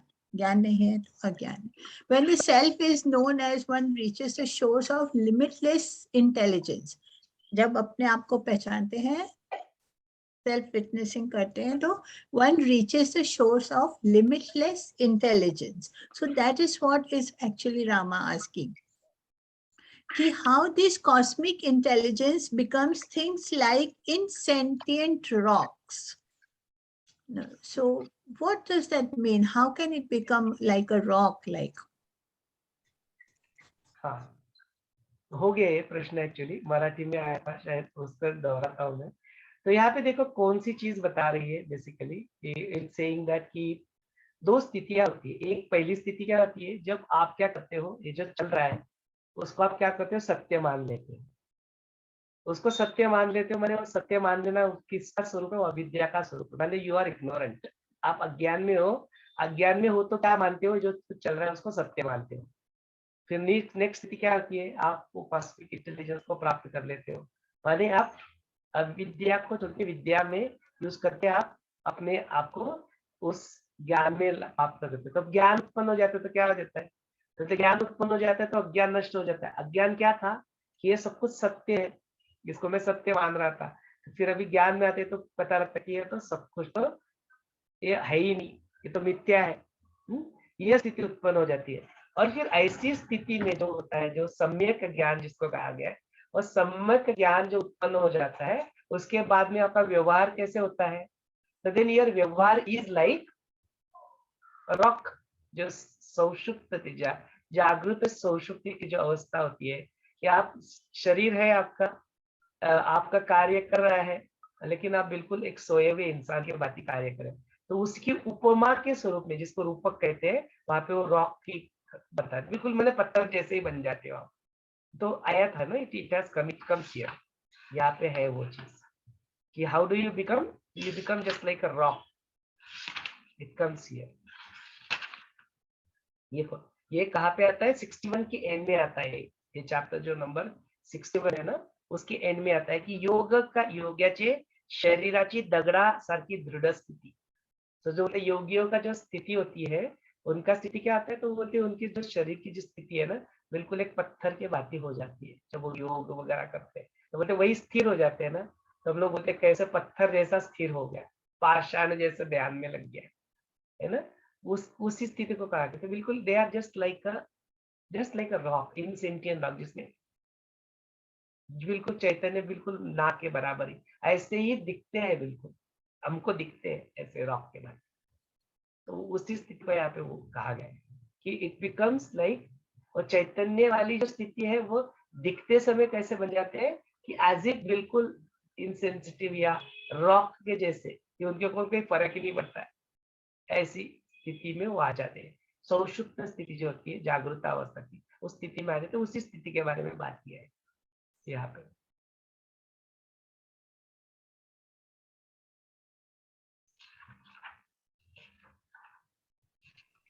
So it is like the state of deep sleep, right? ये ना जागृत अवस्था, यू आर नॉट स्लीपिंग, हाँ, just yeah, like just like sleep.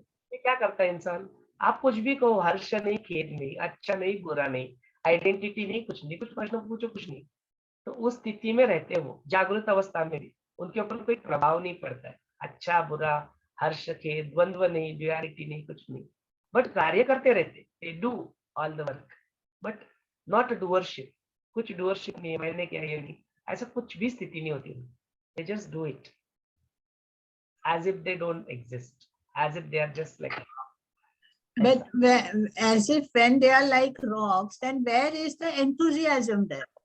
हाँ, तो वो मैं वही बोला ना, उनके एक्शंस में there is enthusiasm, inside they are like a rock, it's a स्थिति।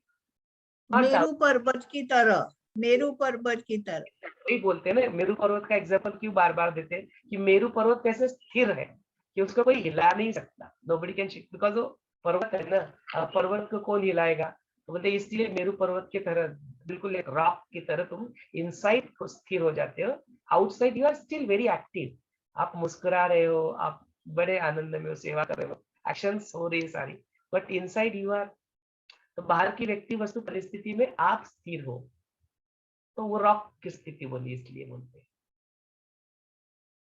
कि रॉक पत्थर कैसा स्थिर होता है ना, उस जैसे, इसलिए उसका रूपक, इट्स लाइक, इसको रूपक कहते हैं कि बोलते समय कुछ और बोला गया है, it means something else, it is what trying to show the stability of that rock, stability of that Meru Parvat. So you can still be stable inside and you can still be very active and be very enthusiastic outside through your actions. And still liberation is there for you. Liberated लोगों का ही लक्षण बताया, ये ऐसे होते हैं liberated, that inside they are very stable, outside they are very active, or sometimes they are not even active, just बैठे भी, Means they don't react to any situations, right? they don't react, बिल्कुल भी उनको फर्क नहीं पड़ता है, मतलब आपकी एक्सपेक्टेशन की वो तो संत है, सामने कुछ बुरा घटित हो रहा है, you should go and intervene, you should do something about it, वो कुछ नहीं करेंगे, अब फिर आपको बिहेवियर समझ में नहीं आएगा, बिकॉज आपने कॉन्सेप्ट बना लिया है जीवन मुक्तों के बारे में, संतों के बारे में, but they will behave very very different than your expectation, उनको नहीं फर्क पड़ता। Then where the responsibility comes then? नहीं, that's If what we I, see something. not in all the situation, ऐसा नहीं कि कभी नहीं कुछ करेंगे, ऐसे नहीं बोल रहा मैं, in some situation they will behave other than your expected behavior of the set, but most of the time you will see them taking responsibility, doing something, because उनके लिए अपने लिए कुछ करने लायक कुछ है नहीं, not that they want to do something as such, या and और एक चीज होती है कि जब यहाँ पे जन्म लिया है, फिजिकल शरीर में उन्होंने धारण किया है, तो they have come with a purpose only, without purpose तो नहीं आता है, जब पर्पज में तो उनके अंदर तो बड़ी वाली जो कामना, जो भी वासना है, बहुत जगत का कल्याण करना, वो तो है, तभी तो आए यार, नहीं तो आते क्यों, यदा यदा ही धर्मस्य ग्लानिर्भवति भारत अभ्युत्थानम् अधर्मस्य तदात्मानं सृजाम्यहम्, मैं यहाँ पे सृजन करके आया हूँ, माने क्यों, यहाँ पे अधर्म का नाश होगा तो उस धर्म को फिर से स्थापित करने के लिए मैं फिर से आया हूँ और बार बार आता रहूंगा in future, so if somebody has come here means they have a purpose, they have come with a purpose here, तो वो करते रहते हैं अपने पर्पस के ऊपर काम।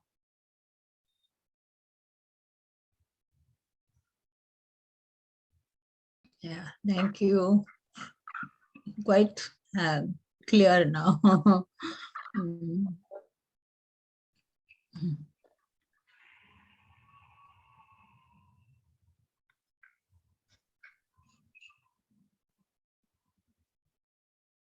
सो आना जाना यहाँ पे आपके दिल के अगेंस्ट अपने वासनाओं के चक्कर में हो रहा है, आप फंसे हो, आना जाना यहाँ पे आपकी विल, आपकी मुक्त स्थिति, आप चाहोगे तो आओगे, आप नहीं चाहोगे तो nobody will compel you to come here, वो मुक्त स्थिति होगी, that is what is freedom, आप जिंदगी में यही चाहते हो ना कि मुझे जो करना है, मैं मुक्त होना चाहिए वो करने के लिए.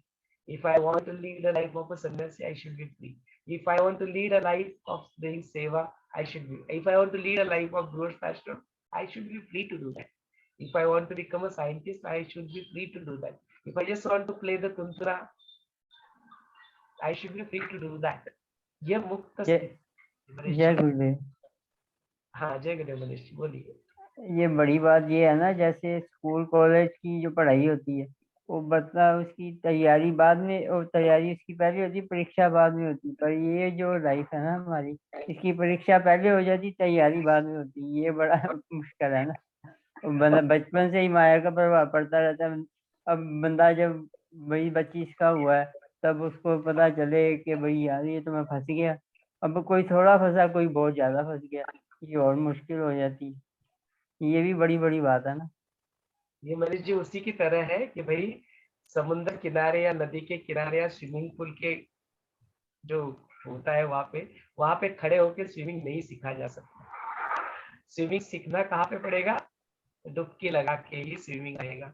तो वो है, तो गुरुदेव भी कहते हैं ना, इवोल्यूशन जो होता है वो तुम्हें मानव शरीर धारण करके ही होता है.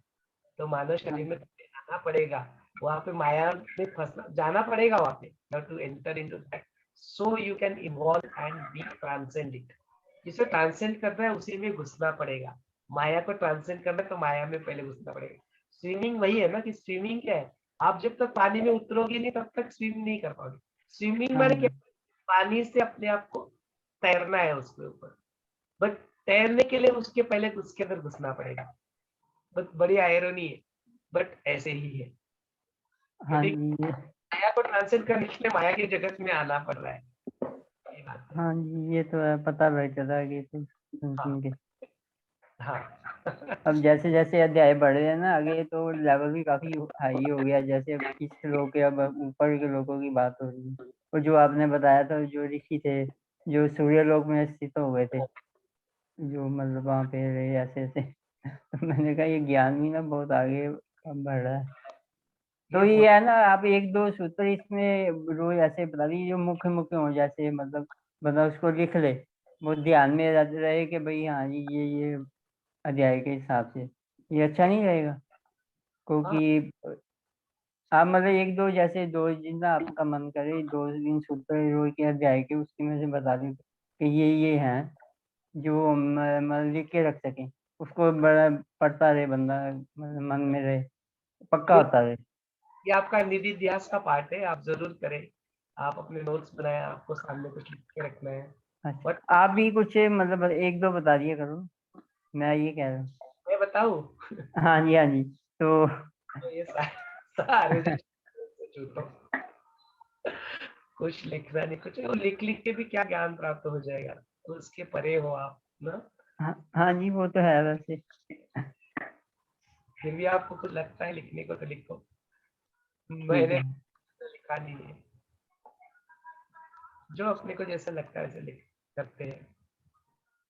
ठीक है, आपको जो ठीक लगे आप करो, कोई प्रॉब्लम नहीं है उसमें. It's okay.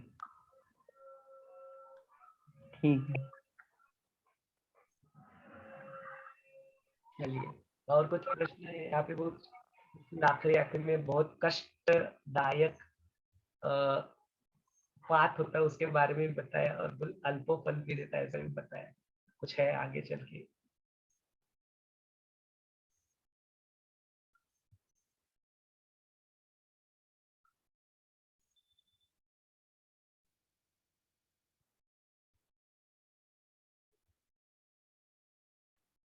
In English, we have a chapter on discourse on Brahman. So are we going to do that, Someshwarji, or it's already done? Or पता नहीं, उसके बाद में निवारण प्रकरण चालू हो जाता है क्या? I have just come up to the discourse on Brahman. Then I'll have to check it out.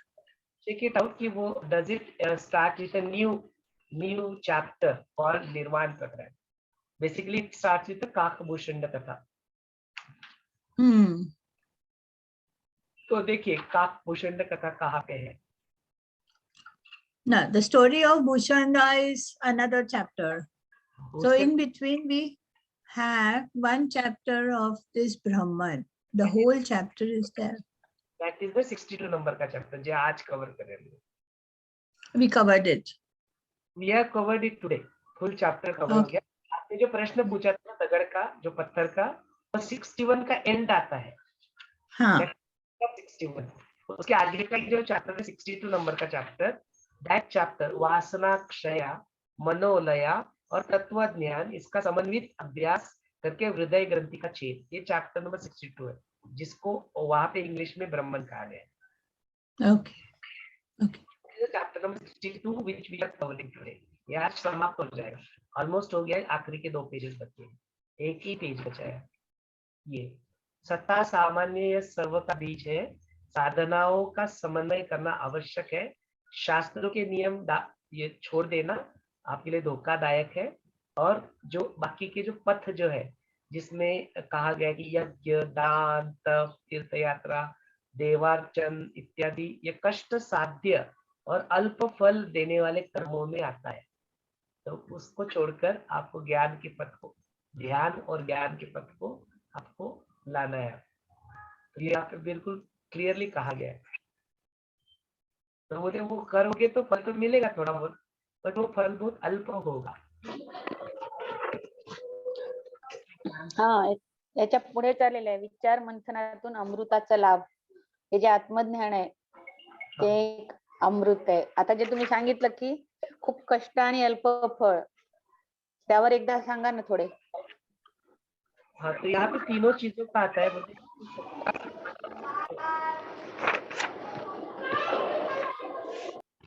सत्ता सामान्य स्थिति होती है, वो सारी चीजों का बीज होता है. यहाँ पे ऐसा कहा गया है. फिर उसके बाद में कहते हैं, बोलते ये साधनाओं का जो अपने जीवन में आप जो भी करते हो ना, तो अपनी साधनाओं को क्या करो, आप ठीक से चूज करो. बोले आपके पथ जो है, जो अपने दैनंदिन रूटीन है, उसको ठीक से आप चूज करो और उसके ऊपर कार्य करते रहो. उसका क्या करो, समन्वय लाओ. तो फिर क्या होगा, जो अपने हृदय ग्रंथि है, उसका जो स्वरूप है, उस स्वरूप को क्या करेगा, जो चित्त है वो हृदय ग्रंथियों में विलीन होके भावनाओं के फिर परे जाके यू विल अचीव दैट ब्रह्मन वाली जो स्थिति जो संगीता जी ने बताई. माने सत चित आनंद जो है, सत चित में आप एस्टैब्लिश हो जाओगे.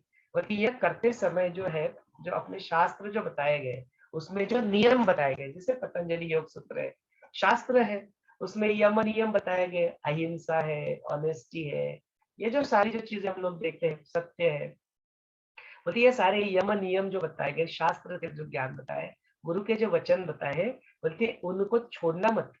जब तक वो मुक्ति की स्थिति ना प्राप्त कर लो, तब तक उसमें चलते रहना. You walk on that path.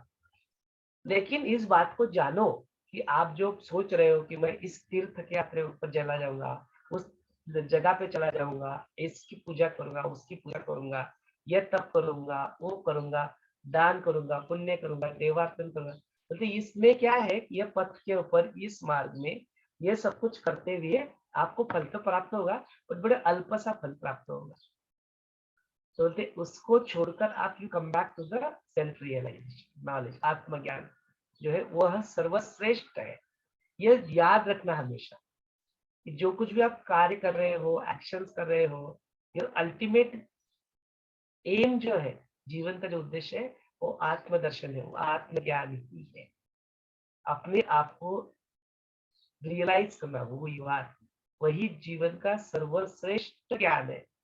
उसी को प्राप्त करने के लिए सारे पुरुषार्थ करना, अपने प्रयत्न को जारी रखना. और वो कुछ सारे प्रयत्नों से मिलेंगे और कुछ अप्रयत्न से मिलेगा. ध्यान अप्रयत्न से होगा. हासिल कुछ चीजें करनी तो प्रयत्न पुरुषार्थ से होगी. प्रयत्न और अप्रयत्न दोनों का समन्वय जहाँ पे हो जाएगा, वो दोनों के बीच की स्थिति या दोनों को एग्जिस्ट करते हुए जो मिलेगा, वो आत्मदर्शन, वो आत्मज्ञान. तो ध्यान, ज्ञान, जो योगा कर रहे हैं, मेडिटेशन, उसमें रहते गुरु की साथ, गुरु वचनों के ऊपर चलते हुए ज्यादा जल्दी मिलेगा ध्यान. डूइंग द पूजा अर्चना, तीर्थ यात्रा, दान, पुण्य, ये जो सारी चीजें, उससे इसको याद रखना. यहाँ पे कहा गया है, बोलिए यह है बहुत कष्टदायक है और अल्प फल देने वाला है. तो आपके ऊपर है कि what path you want to adopt in life. हाँ, इसके बारे में हम जब महाराज जी का सत्संग सुनने जाते थे, ठाकुर सिंह जी महाराज जी, तो बोलते थे कि लोग यात्रा करते हैं, तो आज जो साधु पुरुष रहते हैं भगवे वस्त्र पहन के वगैरह, कमंडलू लेके तप करते, तो उनका जो अध्यात्म का जो प्रवास रहता है वो पहले मंडल में ही रहते, एक आध दूसरा मंडल में पहुंचता है। पर जब ऐसे आत्मज्ञान में आते हो, ध्यान करते हो, मेडिटेशन करते हो, तो आप ऊपर के मंडल में जाते हैं। तो उसमें भी जैसे वो पथ का महाराज जी बताते थे, तो अनुभव से अनुभवी बनो आप बताते हैं, तो अनुभव आता है, ध्यान में कुछ दिखता है, तो उसके परे परे जाके सच्चिदानंद है। तो उसके बारे में एक भजन है, थोड़ा सा भजन है, गाऊं क्या? छोटा सा है। तो वो जो साधक रहते हैं वो भजन गाते हैं वहां पे, रास्ता बताना बाबा जी, रास्ता बताना बाबा जी, रास्ता बताना बाबा जी, रास्ता बताना बाबा जी। बाबा जी यानी सदगुरु को बोलते हो लोग। जैसे पहले अनुभव कुछ आते, पेड़ पौधे छोड़ के आगे, उसके आगे रास्ता बताना, पेड़ पौधे छोड़ के आगे, उसके आगे रास्ता बताना, रास्ता बताना बाबा जी, रास्ता दिखाना बाबा जी, नदी नाले छोड़ के आगे, उसके आगे रास्ता दिखाना, नदी नाले छोड़ के आगे, उसके आगे रास्ता दिखाना, रास्ता दिखाना बाबा जी, रास्ता दिखाना बाबा जी, चांद सूरज छोड़ के आगे, उसके आगे रास्ता दिखाना, चांद सूरज छोड़ के आगे, उसके आगे रास्ता दिखाना, रास्ता दिखाना बाबा जी, रास्ता दिखाना बाबा जी, रास्ता दिखाना बाबा जी, रास्ता बताना बाबा जी। धन धन सदगुरु। तो वो साधक लोग जैसे महाराज जी बोलते थे कि आत्मा परमात्मा का मिलन होना चाहिए, यह जो सेंटेंस था इतना ऐसे फिट हो गया था तब से, जैसे जब से सदगुरु किए थे, तो पहले पहले अनुभव आते, पर उसके ऊपर का मंडल, उसके ऊपर का मंडल, उसके ऊपर परमात्मा तक पहुंचना चाहिए, आत्मा परमात्मा का मिलन होना चाहिए। तो साधक लोगों ने भजन किया था। Thank you very much Someshwar ji, अपने इस पथ पर लाया और प्रवास चालू है। Very much, thank you very much.